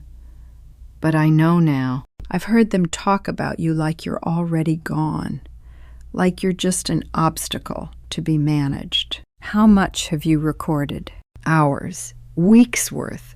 Conversations where they discussed doctors, forged signatures, how to time the conservatorship filing." Aileen's voice hardened. "Enough to destroy their legal case entirely if it ever goes to court." I closed my eyes. The recordings from Weston, the documentation from Dagny, and now Aileen's evidence, gathered from inside the enemy camp while they thought she was on their side. "Drive safe," I said. "I'll be waiting." "I'm sorry, Mom." The words came out small, the voice of a child asking forgiveness. "I'm sorry I didn't believe you sooner. We'll talk when you get here. Just drive safe." I ended the call and sat in the gathering dusk, watching the sunset paint my window in shades of gold and red. My daughter was coming home. She was bringing evidence that could end this war, and for the first time in weeks, I felt something that might have been hope. But hope, I had learned long ago, was a dangerous thing. Aileen called again as she turned onto my street, her voice suddenly sharp with confusion. "Mom, there's a car in your driveway, a silver sedan." My blood went cold. I knew that car. "Mom," Aileen's voice rose, That's Colin's car? What is Colin doing here?" I was already moving toward my window, phone pressed to my ear. Through the glass, I could see the silver sedan parked where no car should be at this hour, and standing beside it, staring at Aileen's approaching headlights with an expression I could not read from this distance. "My son, stay in your car," I told Aileen. Let me handle this. But I already knew Colin had not come for a visit. He had come because someone had told him something was wrong. And the confrontation I had been planning for my birthday had just arrived 2 weeks early. The car in the driveway belonged to Dagny, not Colin. Aileen's panic dissolved into relief as she recognized my caregiver stepping onto the porch, her auburn hair catching the last light of sunset. "False alarm," I said into the phone, watching Aileen's headlights illuminate the parking lot. "It's Dagny." She must have traded cars with her husband. Aileen exhaled so hard I heard it through the speaker. I thought he knew, that somehow he'd figured out what I was bringing. However, at least at Modern Weissment, my powerful men... He doesn't know, not yet. Come inside. We have work to do. 7 days remained until my 80th birthday. 7 days until the party Colin had insisted on throwing the celebration that was really a deadline. The gathering that was really a trap he did not know had been reversed. By 9 o'clock, I had gathered my full alliance around the dining room table. Murray sat at my right hand, his notes spread before him. Dagny occupied the chair across from me, her documentation folder now thick with incident reports. And Aileen, my daughter, finally returned, sat beside me with her phone open to a folder of screenshots that would change everything. "Let's see what we have," I said. The evidence spread across the mahogany was more damaging than I had dared hope. Weston's audio recordings of his parents plotting the competency scheme. Dagny's logs documenting Dr. Mercer's irregular evaluation and every suspicious visit. Dr. Lawson's certification of my full cognitive capacity. And now Aileen's contribution. Months of text messages, screenshots, and recorded conversations gathered while her siblings thought she was on their side. 4 people around one table, the smallest army I had ever commanded, and the only one that mattered. "This text thread," Aileen said, scrolling to a conversation dated 3 months earlier. "Colin to Tammy. Look what he wrote." I leaned forward and read the words on the screen. "The guardianship petition is mostly about the beach house. Once we have control, we can liquidate the Wilmington property first." "Motive," Murray said quietly, in his own words. "He was never worried about my care," I said, though I had known this for weeks, seeing it written in my son's casual text. His greed, spelled out in pixels, still carried a particular sting. He just wanted the real estate. Aileen's hand found mine under the table. "I'm sorry, Mom." "Don't be. This is exactly what we needed." We spent the next 2 hours organizing our arsenal. Every piece of evidence was photographed, copied, and distributed. One set went to Murray's safe deposit box, another to Aileen's car for transport back to Virginia. A third remained with me, hidden where Colin and Tammy would never think to look. How do you prepare for war against your own children when part of you still remembers teaching them to tie their shoes? You remember that they chose this. They declared war first. And you make sure that when the battle comes, you are the one left standing. "The birthday party," I said, pulling out my calendar. Colin booked the private dining room here at Harborview. 60 guests, catered dinner, the whole production. He thinks he's creating an audience for my grateful acceptance of his help. "And instead?" Dagny asked. "Instead, he's creating witnesses." I smiled the real smile, the one my children had never seen. "I've invited someone he doesn't know is coming, my attorney. The moment Colin and Tammy arrive, they'll be served with counter filings. Cease and desist on the conservatorship. Formal notice of the financial restructuring. and a detailed summary of the evidence we've compiled against them. Murray nodded slowly. You're not just defending, you're attacking. I'm ending this, publicly, in front of everyone they've spent months deceiving. The birthday candles would illuminate more than cake. They would expose years of resentment and months of conspiracy. What about Jonas Krieg? Murray asked, his voice dropping. The photograph, his connection to Colin's business partner. One enemy at a time. I set aside the folder containing that troubling evidence. We deal with my children first. Once they're neutralized, we can investigate what Krieg really wants. The plan was set.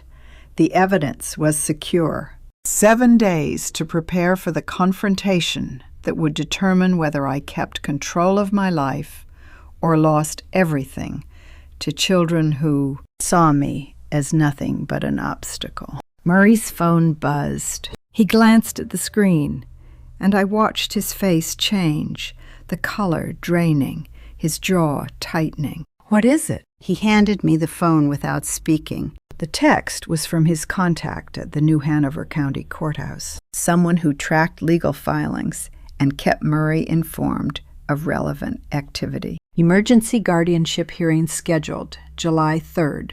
Case number attached.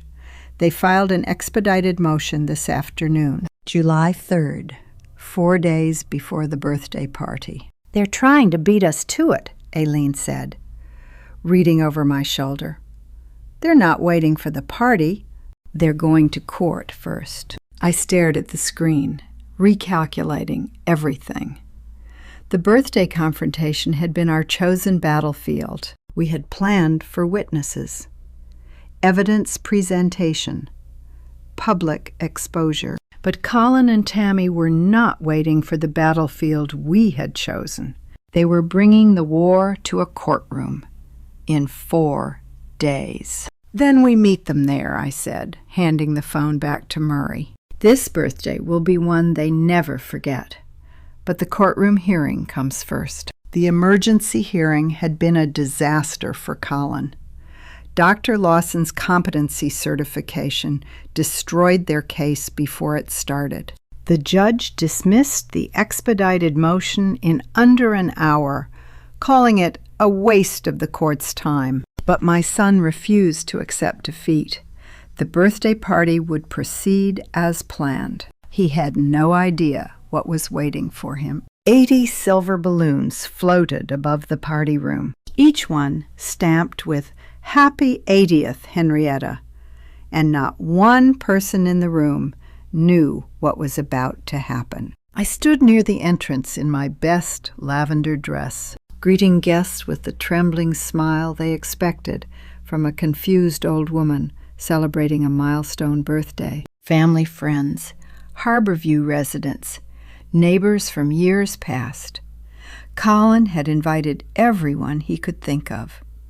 Witnesses, I realized. He wanted witnesses for whatever document Tammy planned to produce. I wanted witnesses too, just not for the same reason. Murray positioned himself near the sound system in the corner, pretending to examine the catering menu, while his hand rested inches from the auxiliary input. Dagny moved through the crowd with a tray of champagne, documenting faces and conversations. Weston hovered near his father, pretending teenage boredom, while his phone recorded everything from his pocket. My army, hidden in plain sight. Mother, you look wonderful. Colin kissed my cheek with practiced affection. 80 years young. Such a beautiful party. Colin. I squeezed his hand with just enough tremor to maintain the act. You shouldn't have. The champagne tower sparkled in the afternoon light, a monument to celebration, built on a foundation of theft. Tammy circled the room like a shark, her phone never leaving her hand. Every few minutes, she stepped into the hallway to take a call or send a message. I watched her coordination with the detached interest of a general observing enemy troop movements. The lawyer's here, she whispered to Colin as she passed. "It's almost time." I pretended not to hear. I pretended to be captivated by a conversation about azaleas with a neighbor I barely remembered. I pretended everything was exactly as it appeared. An hour into the party, the trap was sprung. Gerald Moss approached me in a quiet corner of the room, away from the largest clusters of guests. He was a silver-haired man in his early 60s, wearing an expensive suit and the professionally sympathetic expression of someone who specialized in convincing elderly clients to sign away their autonomy. Tammy had chosen well. He looked trustworthy, avuncular, the kind of lawyer who calls everyone dear. "Mrs. Farrell," he said, producing a folder from his briefcase. "I hate to interrupt your celebration, but there's a small matter we need to address. Just a formality. When your children throw you a party, you are supposed to feel loved. I felt like a lamb being led to a very expensive slaughter." "Of course, dear." I let confusion cloud my features. "What sort of formality?" "Your previous authorization signature." He slid the documents across the small table between us. "The bank flagged a discrepancy, just a clerical issue.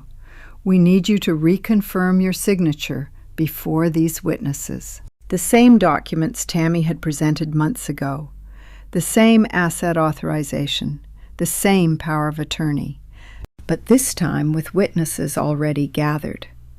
Witnesses who would swear they saw a competent woman sign of her own free will. I picked up the pen Gerald offered. It was cold in my fingers, the same pen they had used to prepare documents forging my late husband's will. Colin moved closer, positioning himself where I could see him. Tammy's phone was out, probably ready to record the signature for additional evidence. The catering staff continued their rounds, oblivious. The guests chatted and laughed, unaware that in this quiet corner, a fortune was being stolen. I looked at the signature line, at Gerald's expectant face, at Colin's barely concealed eagerness, and then I looked at Murray, who gave me the slightest nod. I set down the pen. "Before I sign," I said, raising my voice just enough to carry, "everyone should hear something." Colin's smile froze. "Mom, this isn't the time." "Oh, I think it's exactly the time." I stood, pushing back my chair with a steadiness that had nothing to do with 80 years of age. "You invited all these people to witness my signature. Colin, let them witness something else first." I turned toward the crowd, toward the 60 faces now falling silent as they sensed the shift in atmosphere. "Before I sign anything," I said, my voice clear and strong, carrying across the party room with the authority I had hidden for 40 years. "My guests deserve to know what my children have been planning." The room went utterly still. Colin's champagne glass slipped from his fingers and shattered on the marble floor. The crash echoed through the silence like a gunshot. Tammy's phone clattered to the table as her face drained of color. Gerald Moss stepped backward, professional instincts recognizing a situation spiraling beyond his control. 60 faces turned toward me. Friends, neighbors, witnesses carefully assembled by my own son to validate his theft. They would witness something else entirely. "Murray," I said, "play the recordings." The speakers crackled to life. Weston pulled his phone from his pocket and walked toward the sound system, his footsteps the only sound in the frozen room. Every eye followed him, 60 guests who had come to celebrate an old woman's birthday, now watching her grandson connect his phone to the party speakers with steady hands. The recording began. Colin's voice filled the room, tinny through the speakers, but unmistakably his. "If we get Dr. Mercer to sign off on the cognitive assessment, no one will question it. Mother won't even know what happened until it's done." Tammy's voice answered him. "The birthday deadline works perfectly. We have the documents ready.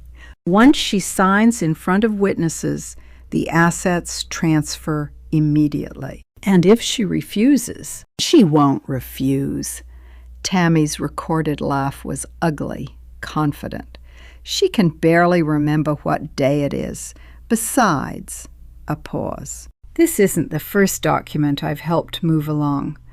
Remember your father's will?" The gasp that moved through the crowd was audible. 60 people who had known my late husband, who had attended his funeral, who believed his will had been his final authentic testament.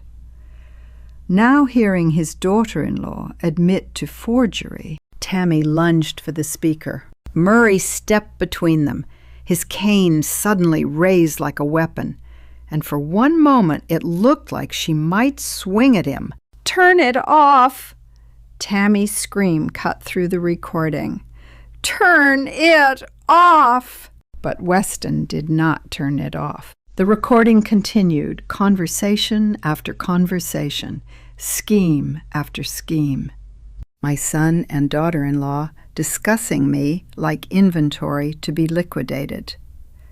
The beach house they wanted to sell first, the accounts they planned to drain, the care facility they intended to transfer me to once they had control. When the final recording faded, silence returned to the room. Heavy, complete, the kind of silence that follows revelation. I watched my children's faces as they realized they had never known me at all, and I felt nothing but cold satisfaction. "Those were authentic recordings," I said, my voice carrying clearly across the party room. No tremor now, no confusion. "Made by my grandson over the past several months. Every word you just heard came from my son and daughter-in-law's own mouths." Colin's face had gone the color of ash. Tammy looked like a cornered animal, desperate, calculating, searching for an exit that did not exist. "Mom," Colin started. "Don't." The single word stopped him cold. "Don't call me that. Not now.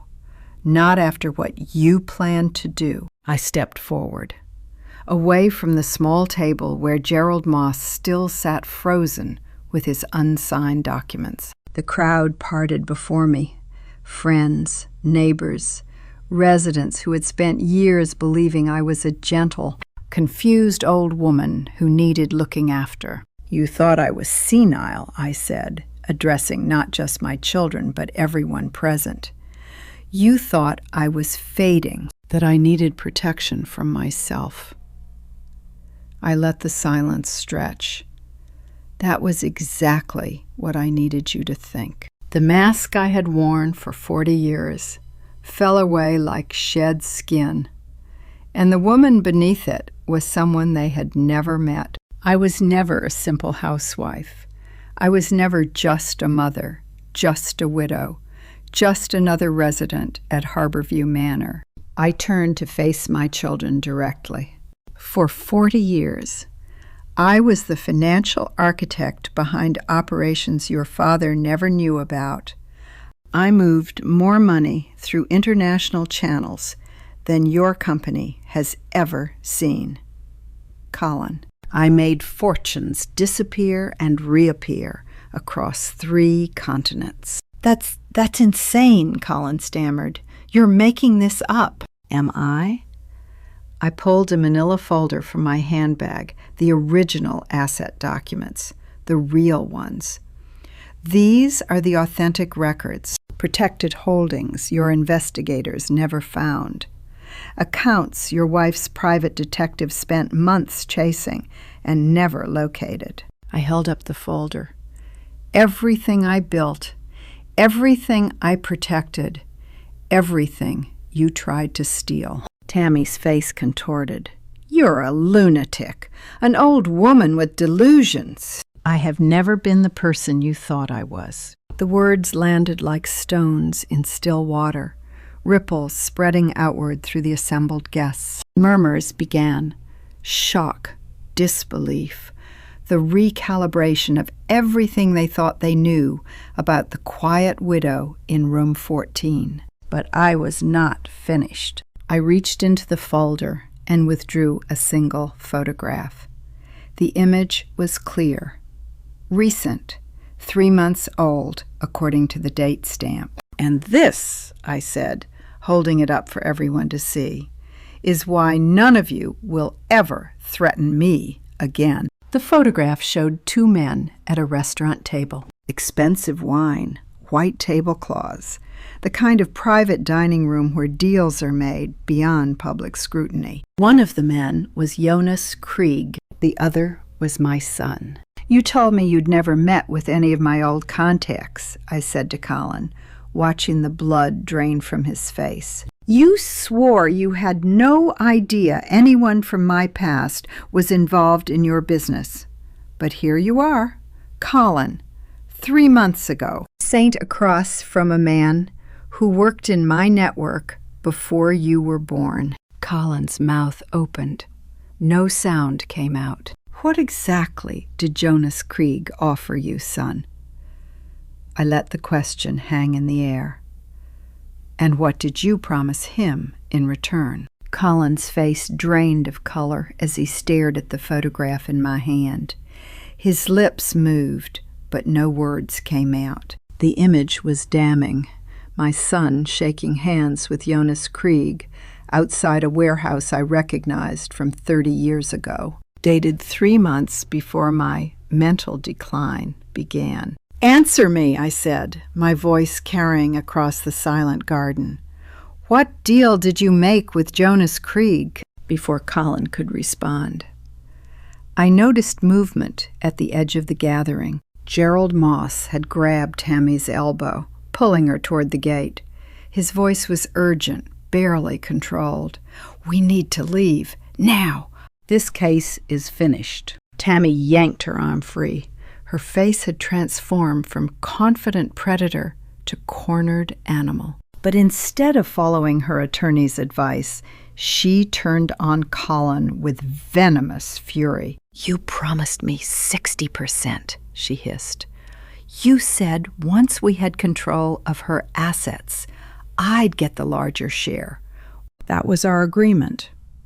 Colin, not 50-50, 60% for handling the medical side while you just signed papers. The remaining guests, perhaps a dozen people, who'd witnessed my supposed breakdown, stood frozen. Someone's champagne glass shattered on the flagstones.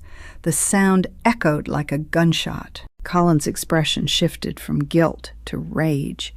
You were supposed to keep her medicated and compliant. That was your one job. Tammy. Instead, she's standing here with photographs and witnesses, and we're both. Both what? I interrupted. Both going to prison. A cardinal landed on the garden wall. Such a small thing, red feathers bright against gray stone. I watched it for 3 heartbeats while my children's marriage disintegrated in front of me. Gerald Moss tried again, this time physically steering Tammy toward the exit. As your attorney, I'm advising you to say nothing further. We're leaving immediately, and you're not to contact anyone in this family until... I'm not going anywhere. Tammy shook him off and pointed at Colin. He approached me 2 years ago. 2 years! He'd already been in contact with someone from your past. Henrietta. Someone who wanted information about your old network connections. Colin sold whatever he knew for seed money, then recruited me to help with the guardianship scheme. Shut up, Colin snarled. You have no idea what you're... I know exactly what I'm doing. I'm not taking the fall alone. The guests began dispersing like smoke. expensive shoes clicking against stone as they fled toward their cars. Within minutes, the garden held only family, Colin and Tammy still arguing, Aileen standing near the house, with tears streaming down her face. Weston beside her, looking older than his 17 years should allow, and Murray. Murray Garrett hadn't moved from his position near the evidence table. I walked toward him while Colin and Tammy's accusations devolved into shouting. The man who'd been my financial advisor for 8 months met my eyes with an expression I couldn't quite read. "You knew," I said quietly. "Before any of this, you knew what Colin was planning." Yes. The single word hung between us. No excuses, no deflection. "I was sent here," Murray continued. "Not by any law enforcement agency, not by your daughter. I was sent by people who remember what you did for the network 32 years ago. People who owed Frank Farrell their lives and their freedom." My husband's name in this context made my chest tighten. Frank had been dead for 15 years. Whatever secrets he'd carried, I'd assumed they died with him. When we learned Jonas Krieg had resurfaced and was making contact with your son, decisions were made. I was chosen because my background would pass any investigation Colin might run. Former federal prosecutor, forensic accounting specialty, no direct connections to anyone from the old days. You've been protecting me, documenting, gathering evidence, ensuring that when your son made his move, you'd have everything needed to destroy him legally, rather than— He didn't finish the sentence. He didn't need to. Across the garden, Tammy was screaming that she'd testify against Colin for immunity. Gerald Moss had given up entirely, retreating to his car without his client. Colin stood alone, watching his carefully constructed scheme collapse into ash. Murray reached into his jacket and withdrew a sealed envelope. The paper was yellowed with age, the edges soft from years of storage. But what stopped my breath was the handwriting on the front. "Henrietta, when the time comes." Frank's handwriting, my husband's distinctive script. The letters I'd seen on anniversary cards and love notes and grocery lists for 31 years of marriage. This was entrusted to certain people when Frank knew his illness was terminal, Murray said, with instructions to deliver it only if someone from the old network threatened you directly. Jonas Krieg's involvement triggered the protocol. I took the envelope with trembling fingers. The paper felt warm, as though it had been waiting for this moment, holding heat against the years. What's inside? I don't know. No one does. Frank sealed it himself. The weight of the envelope was slight, perhaps a single page, maybe 2, but it carried the weight of secrets my husband had kept, even from me. Protection planned from beyond the grave, and answers to questions I'd stopped asking 15 years ago. My son had betrayed me for money. My husband had prepared for that betrayal before I ever suspected it was possible. I slid my finger under the seal. I had not slept, but as the first light crept across my bedroom ceiling, I realized I had finally stopped shaking. The letter lay open on my nightstand, Frank's handwriting blurred by tears I refused to acknowledge. I had read it 7 times through the night, each reading carving the words deeper into my understanding. My husband had known. 15 years before his death, he had seen what Colin would become. "I've watched our son," Frank had written, and I recognized the calculations behind his smiles. He has my father's eyes, not the color, but the coldness, the hunger that measures people by what they can provide. I pray I'm wrong, Henrietta. But if you're reading this, then I wasn't. The instructions that followed were meticulous. Account numbers for assets I hadn't known existed. Named of attorneys who would represent me without question. A network of protections he had quietly assembled, while I believed we were simply living our ordinary life. Frank had loved me enough to prepare for my betrayal by our own child, and he had carried that burden alone rather than poison my relationship with Colin before it soured on its own. The bedroom door opened. Eileen stood in the threshold, 2 cups of coffee in her hands, dark circles under her eyes matching my own. "I saw your light was on," she said. "Thought you might need this." She handed me a cup and settled into the chair beside my bed. The coffee was bitter and black, exactly how I had drunk it for 50 years. My daughter remembered. When does protection become revenge?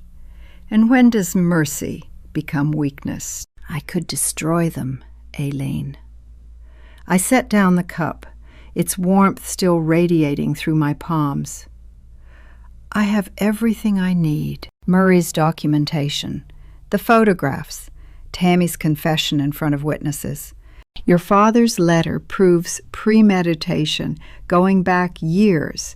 Any prosecutor would salivate over this case. I know. Colin would get 15 years minimum. Tammy, perhaps 10, if she cooperated. Doctor, Mercer would lose his license and face criminal charges. The conspiracy is so well documented that conviction would be nearly certain. Eileen said nothing. She watched me with eyes that held no judgment, only exhaustion, and something that might have been hope. But Weston doesn't deserve to watch his parents go to prison, I continued. Neither do the little ones. Marcus is only 6. Sophie just turned 4. They don't understand why Grandma suddenly came back to life after everyone said she was losing her mind. They certainly wouldn't understand visiting their father through bulletproof glass. Birdsong filtered through the cracked window, carrying the scent of morning dew somewhere downstairs. The coffee pot gurgled. Murray probably already awake and working. The silence between my words felt sacred, like the pause before a verdict. "What are you going to do?" Aileen asked. I reached for your father's letter again, running my fingers along the smooth edges of paper that had waited 15 years for this moment. I'm offering them terms, strict legal conditions drafted by Murray and overseen by the network's attorneys. Colin and Tammy will sign over power of attorney for all family assets to a trust I control. They will submit to monthly financial audits.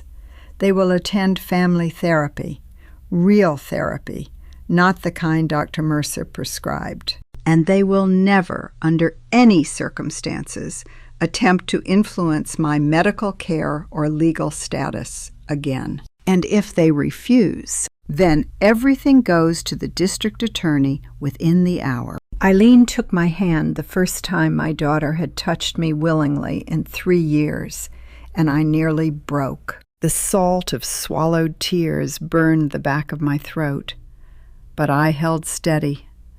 I had been strong for too long to crumble now. "There's something else," I said, "something they won't know about unless they force my hand." I explained the mechanism Murray and I had constructed through the night. Every piece of evidence had been copied, notarized, and deposited with 3 separate law firms in 3 different states. If I died under suspicious circumstances, or if I was ever declared incompetent again, or if any family member attempted to access my accounts without authorization, those files would automatically transfer to federal prosecutors.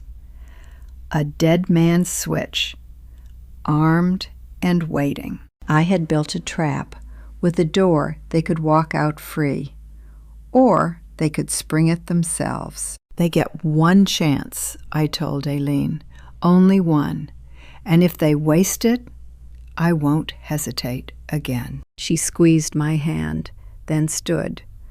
"I'll deliver the terms this morning. Colin's staying at the Marriott downtown. Tammy threw him out last night after we left.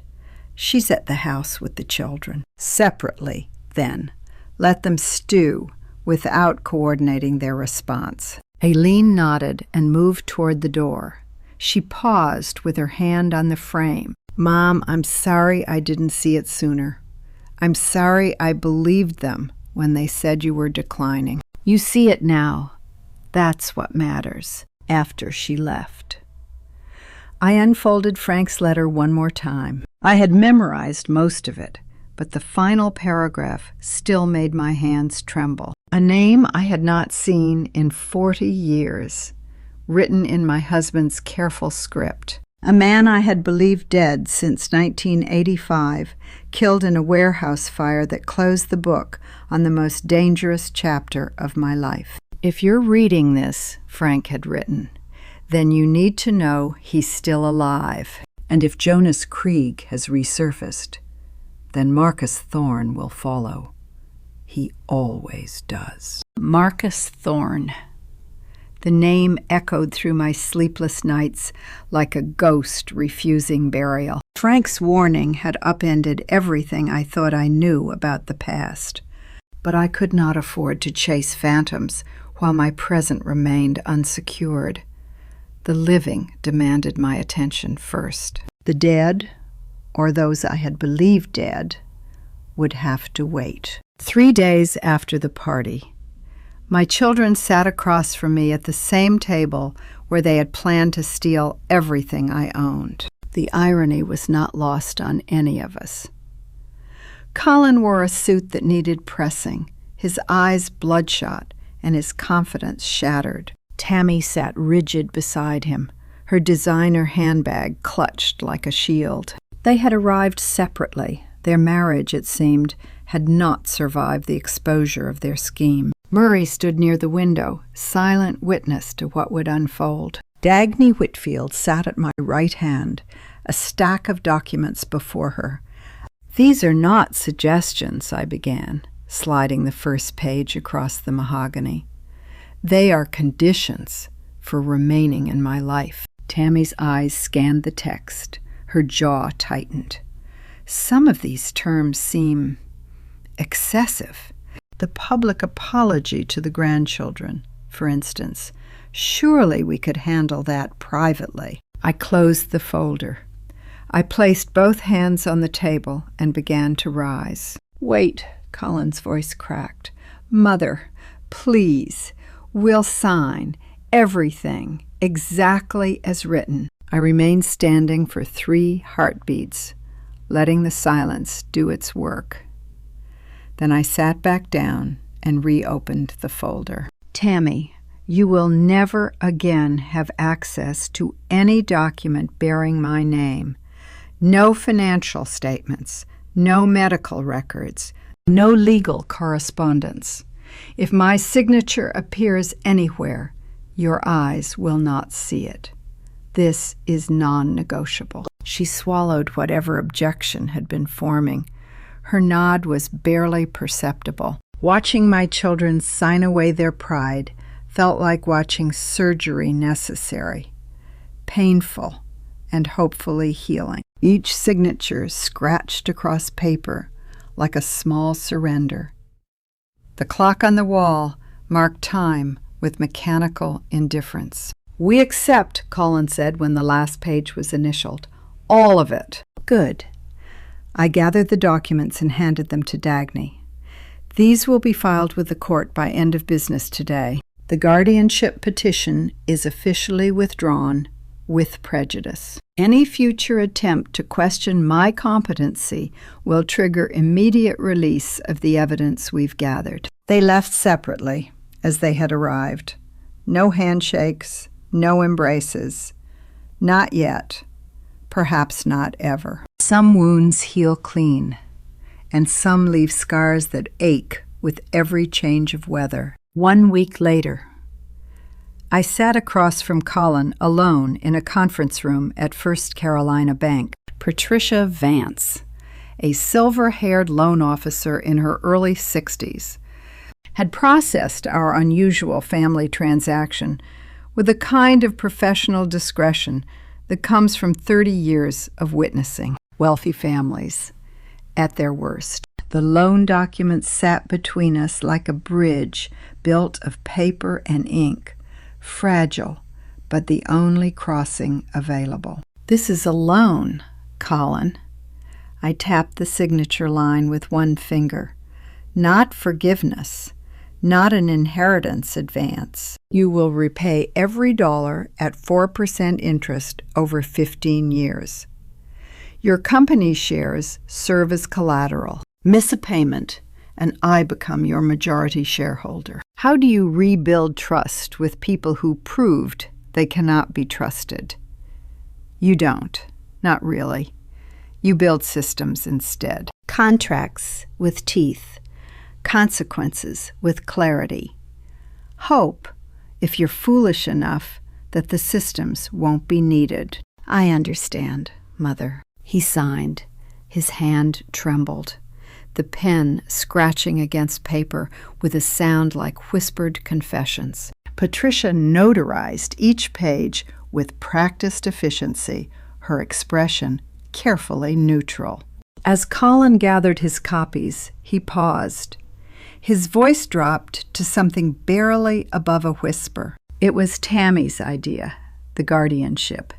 She came to me 2 years ago when I told her about the debt. She said it would be simple. You were already 77, already forgetful sometimes. She said no one would question it. I filed this information away without comment. Whether it was true or simply a desperate man's attempt to redistribute blame, it changed nothing about the terms we had just signed. But it told me something about the man my son had become, still looking for someone else to carry his failures, even now. "I believe in contracts, not promises," I said. "The document you just signed is the only thing standing between you and bankruptcy. Honor it." Patricia walked us to the lobby.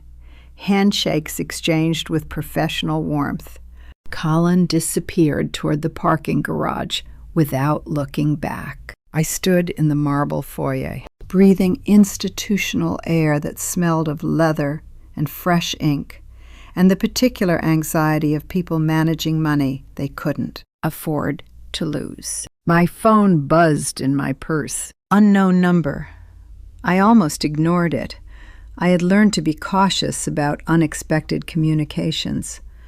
But something made me check. The text contained no greeting, no signature, just GPS, coordinates and 4 words. He wants to meet. I knew those coordinates without looking them up. They were burned into my memory from a funeral 43 years ago, when I stood in the rain and watched them lower my brother's casket into Charleston clay. Magnolia Cemetery, plot 847. The grave I had visited every year until Frank's death made the trip too painful. Marcus Thorne, my brother, the man I had mourned for 4 decades. The man Frank's letter said was still alive. I had stared at those cemetery coordinates for 2 days before deciding what to do. Murray advised caution. Dagny recommended ignoring the message entirely. But some summons cannot be refused, only postponed. I would go to Magnolia Cemetery. But first, I needed to remember why any of this mattered. The sand was warm between my toes, and for the first time in months, I felt like someone's grandmother instead of someone's target. Weston had organized the beach trip. His idea, he said, to give everyone a break from the tension that still hung over Harborview Manor like smoke after a fire. Marcus and Sophie ran ahead, their small feet kicking up spray as waves chased them toward the dunes. Aileen sat under an umbrella with a book she was not reading, watching me watch her children. Weston settled beside me on the sand, his 17-year-old frame folding awkwardly as he tried to match my cross-legged posture. "Can I tell you something?" he asked. Always. I knew, before the party, months before. He stared at the horizon, avoiding my eyes. I found papers in Dad's office trash, legal stuff about guardianship and competency evaluations. I kept them. I didn't know what to do, but I kept them. The revelation should have surprised me. It did not. Weston had always been the observer in our family, the quiet one who noticed everything and said little. Why didn't you tell someone? I was scared, and I thought maybe I was wrong. Maybe there was an explanation. He finally looked at me. "I'm sorry, Grandma. I should have warned you." I took his hand, still soft with youth, despite the man he was becoming. "You were protecting yourself. That's not wrong. That's survival." A wave knocked over the sandcastle we had been building for an hour. Marcus and Sophie shrieked with laughter, immediately starting to rebuild. I watched them pat wet sand into new towers and thought about all the things I had built that crumbled just as easily. Trust, family, the illusion of a simple life. "Grandma, were you really dangerous?" The question hung between us like salt spray. I tasted it on my lips, remembering a version of myself that had existed before children, before grandchildren, before the comfortable retirement everyone assumed defined me. I was careful. Weston. There's a difference, though sometimes they looked the same. What do you mean? I considered how to explain 40 years of secrets to a boy who still had college applications ahead of him. The full truth would burden him unnecessarily. But a version of it, a framework for understanding, might serve him better than silence. When I was younger, I worked for people who needed someone they could trust with numbers, important numbers, the kind that couldn't be traced or questioned. I was very good at my job, and being good at that job meant understanding how people think, what they want, what they fear, how to see through what they say to what they mean. There are things grandmothers are supposed to teach: recipes, patience, kindness. I was teaching mine about survival. Did you ever get caught? No, I retired before anyone could make that happen. Your grandfather helped me build a new life, a clean one. We raised your father and aunt to never know what I had been. I thought that would protect them. I paused, watching Sophie present a broken shell to her brother like treasure. I was wrong about that part. Weston was quiet for a long moment. Seagulls cried overhead, their calls mixing with the children's laughter and the rhythmic crash of waves against sand. "Teach me," he said finally. I turned to look at him fully. "Teach you what?" "How to see what people are hiding. How to know when someone's lying. How to protect myself and the people I love from—" He gestured vaguely toward the world beyond the beach. "From people like Dad and Tammy. From anyone who might try to use me." The request struck deeper than I expected. For decades, I had hidden my skills like a shameful disease, terrified that teaching anyone would spread the infection. But here was my grandson, asking not for my money or my connections, but for my knowledge, the one inheritance I had never planned to leave. The tide erased our footprints as we walked back toward the parking lot. But some marks stay invisible forever. "We'll start with observation," I said, "next week. But Weston, what I teach you stays between us. Your parents wouldn't understand, and your mother doesn't need more reasons to worry." He nodded solemnly. "Deal." Never underestimate anyone, I added as Marcus and Sophie raced ahead toward the car, their voices bright against the fading afternoon. Especially grandmothers. Weston laughed, the first genuine laugh I had heard from him in months. My phone buzzed in my beach bag. Same unknown number that had sent the coordinates days ago. This time, a photograph loaded slowly on the screen. An old man stood beside a grave marker in what I recognized as Magnolia Cemetery. The headstone bore my maiden name, Thorne. The man's face was weathered by decades I had not witnessed, but his eyes, those I knew, those I had mourned. The caption beneath the image contained only 8 words. Tomorrow, noon. Come alone or don't come at all. Marcus Thorne, my brother, alive, and demanding a reckoning 43 years overdue. I went to the cemetery. Of course I did. 43 years of believing my brother dead demanded answers, even if those answers came with risk. The old man waiting beside the Thorne family headstone was not Marcus. My brother had died in that warehouse fire after all. But the man who came was someone I remembered. Victor Callahan, once a courier for the network, now 82, and carrying warnings about Jonas Krieg's remaining associates. I listened. I thanked him. And I handled what needed handling. Some debts are paid in information, not money. The garden lights flickered on as dusk settled, and I looked around the table at the 4 people who had saved my life. None of them related to me by blood. Murray sat at my right, his silver hair catching the last amber rays of sunset.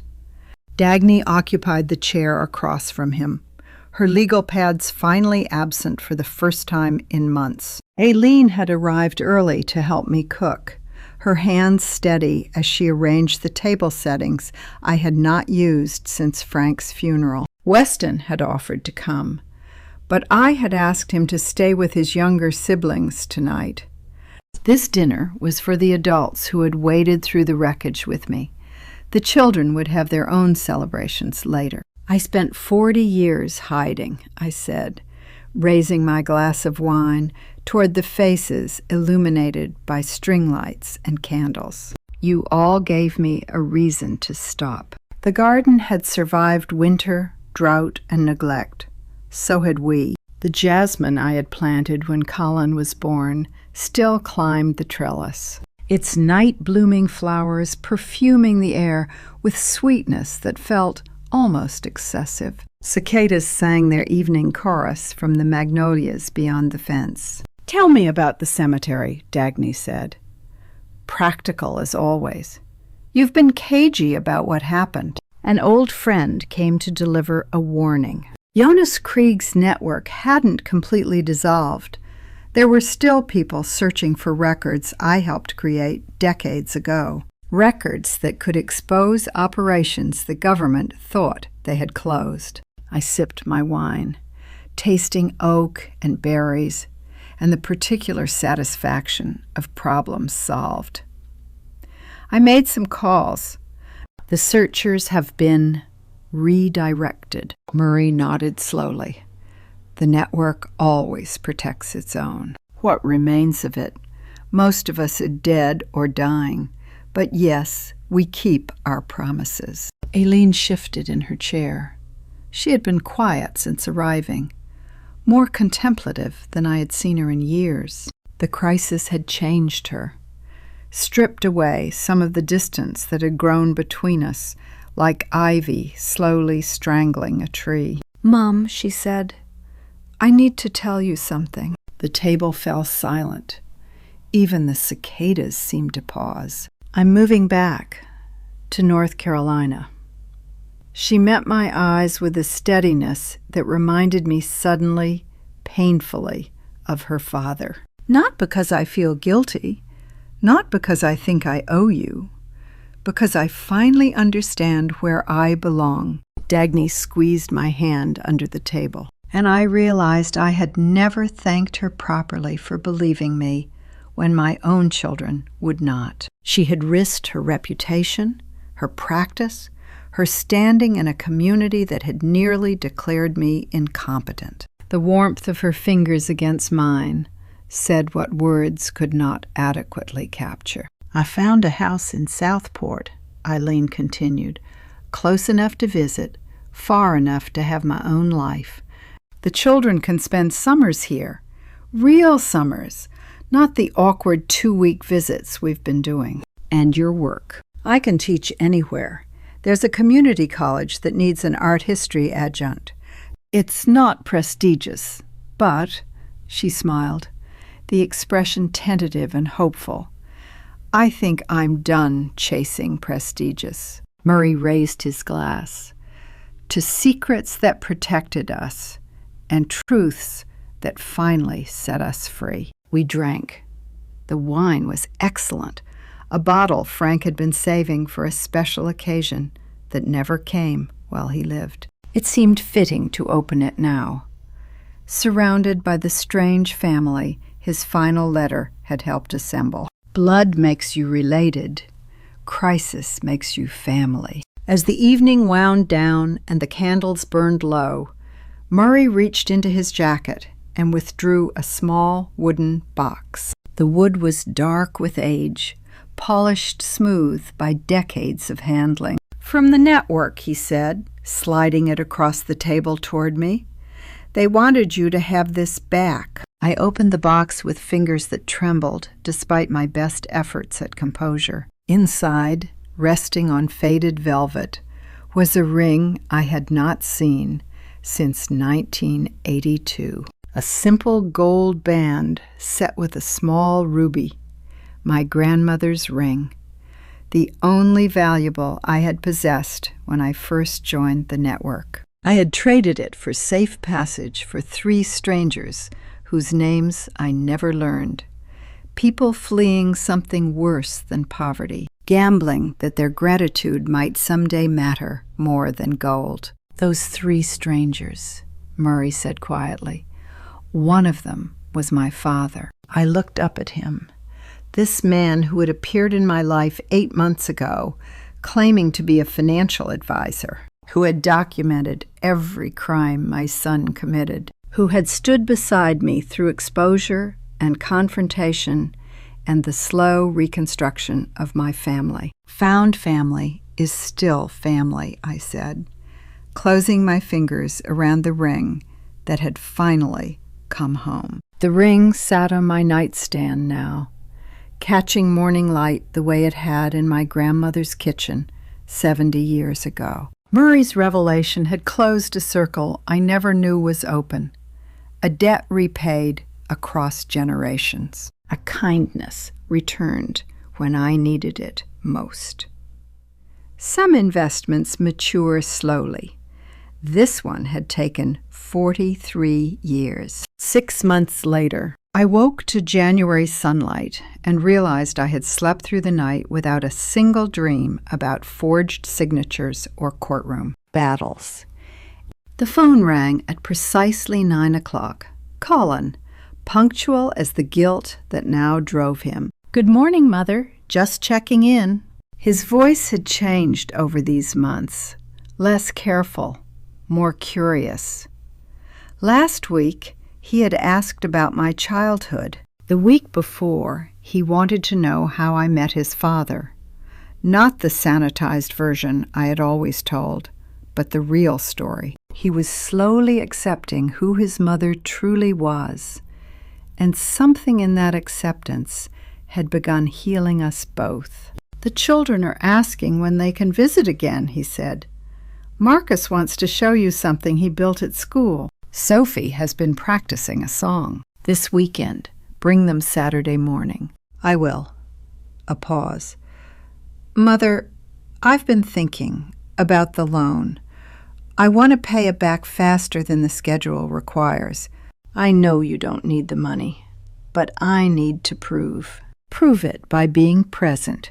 Colin, the money will come when it comes." 81 years of living, and I had finally learned the difference between hiding and choosing who sees you. After we hung up, another call came through. Unknown number, area code I did not recognize. I almost let it ring to voicemail, but something in my gut said to answer. Mrs. Farrell? The voice was male, elderly, carrying an accent softened by decades in America. You don't know me, but I know you. 40 years you kept silent. Not one name, not one location, not one detail that could have bought your freedom if things had gone wrong. Who is this? Someone who remembers. Someone who wanted to thank you personally before time runs out for old men like me. A dry laugh. The door is always open, Henrietta, if you ever need anything at all. We remember our debts. I watched winter light shift across my bedroom wall. Outside, a cardinal perched on the bare branch of an oak tree, red against gray sky. Thank you, I said finally, but I've written my last chapter in that book. Whatever door you're offering, I'm closing mine. Understood. Be well, Mrs. Farrell. You earned it. The line went dead. I set down the phone and breathed deeply, tasting the winter air that crept through the cracked window. That chapter was truly finished now, the final thread cut. My birthday party filled Harborview Manor's common room with people I had chosen rather than inherited. Murray stood near the window talking with Dagny about some legal matter I no longer needed to track. Aileen had brought flowers from her new garden in Southport, roses that somehow bloomed even in January, stubborn and beautiful. Weston helped the younger children arrange candles on a cake large enough to feed the entire facility. The blank pages felt like permission not to forget the past, but to stop letting it write my future. Weston approached me as the cake-cutting chaos subsided, carrying a wrapped package the size of a thick book. "Open it," he said, "before everyone else gives you practical things like slippers." I tore the paper carefully, a habit from decades of examining documents for signs of tampering. Inside was a leather-bound notebook, pages crisp and empty, the cover embossed with my initials. A handwritten note was tucked inside the front cover. For the next chapter, no more hiding. Weston's eyes met mine across the birthday cake, and I saw something I had not seen from family in years. Uncomplicated pride. Not pride despite who I was. Pride because of it. "What will you write, Grandma?" I ran my fingers across the blank first page. Smooth paper. Endless possibility. 81 years of stories that had never been told truthfully, waiting to finally be recorded by the only person who knew them all. "Whatever I want," I said. For the first time in 81 years, whatever I want. The party wound down as January darkness fell early outside the windows. Guests said their goodbyes with embraces that felt genuine rather than obligatory. Murray squeezed my shoulder. Dagny promised to call tomorrow. Aileen lingered longest, helping me carry the flowers back to my room before kissing my cheek and heading home to Southport. Alone at last. I sat at my writing desk with Weston's notebook open before me. The pen felt natural in my hand. I'd always been better with written words than spoken ones. Numbers had been my first language, but stories were my native tongue. I smiled at the empty page, then began to write. My name is Henrietta Farrell, and I was never who you thought I was. The words flowed easier than I expected. Decades of secrets, finally given permission to breathe. Some stories end with closure. Mine was just beginning a new chapter, one I would finally tell on my own terms. Sometimes the most dangerous thing a family can do is underestimate the oldest woman in the room. And to you listening to my story, remember this: the people who underestimate you today may become your greatest lesson tomorrow. I spent 40 years hiding who I really was. I believed silence would keep my family safe. I thought loving them enough meant they would never betray me. Don't make my mistake. Don't wait until someone tries to take everything before you show them who you really are. This family story taught me that blood doesn't guarantee loyalty, but real family can appear when you least expect it. My life story proves that age doesn't weaken you, it sharpens you. Every drama story has a turning point, and mine came when I stopped pretending to be harmless. I believe God placed the right people in my path exactly when I needed them. This true story reminds us those who dismiss you often live to regret it. If you've ever felt invisible, if anyone wrote you off because of your age, this revenge story is for you. Let my life story prove that patience defeats panic. Let this family story show what happens when the truth finally comes out. If this drama story touched your heart, leave a comment. Have you ever been underestimated by someone who should have known better? Share this revenge story with someone who needs them. Reminder. And if you want more true stories about ordinary people facing extraordinary moments, subscribe and join me for the next one. Thank you for staying until the very end. Some details in this drama story were adjusted for storytelling purposes. Any resemblance to real people is purely coincidental. But the lesson at the heart of this life story, that part is real.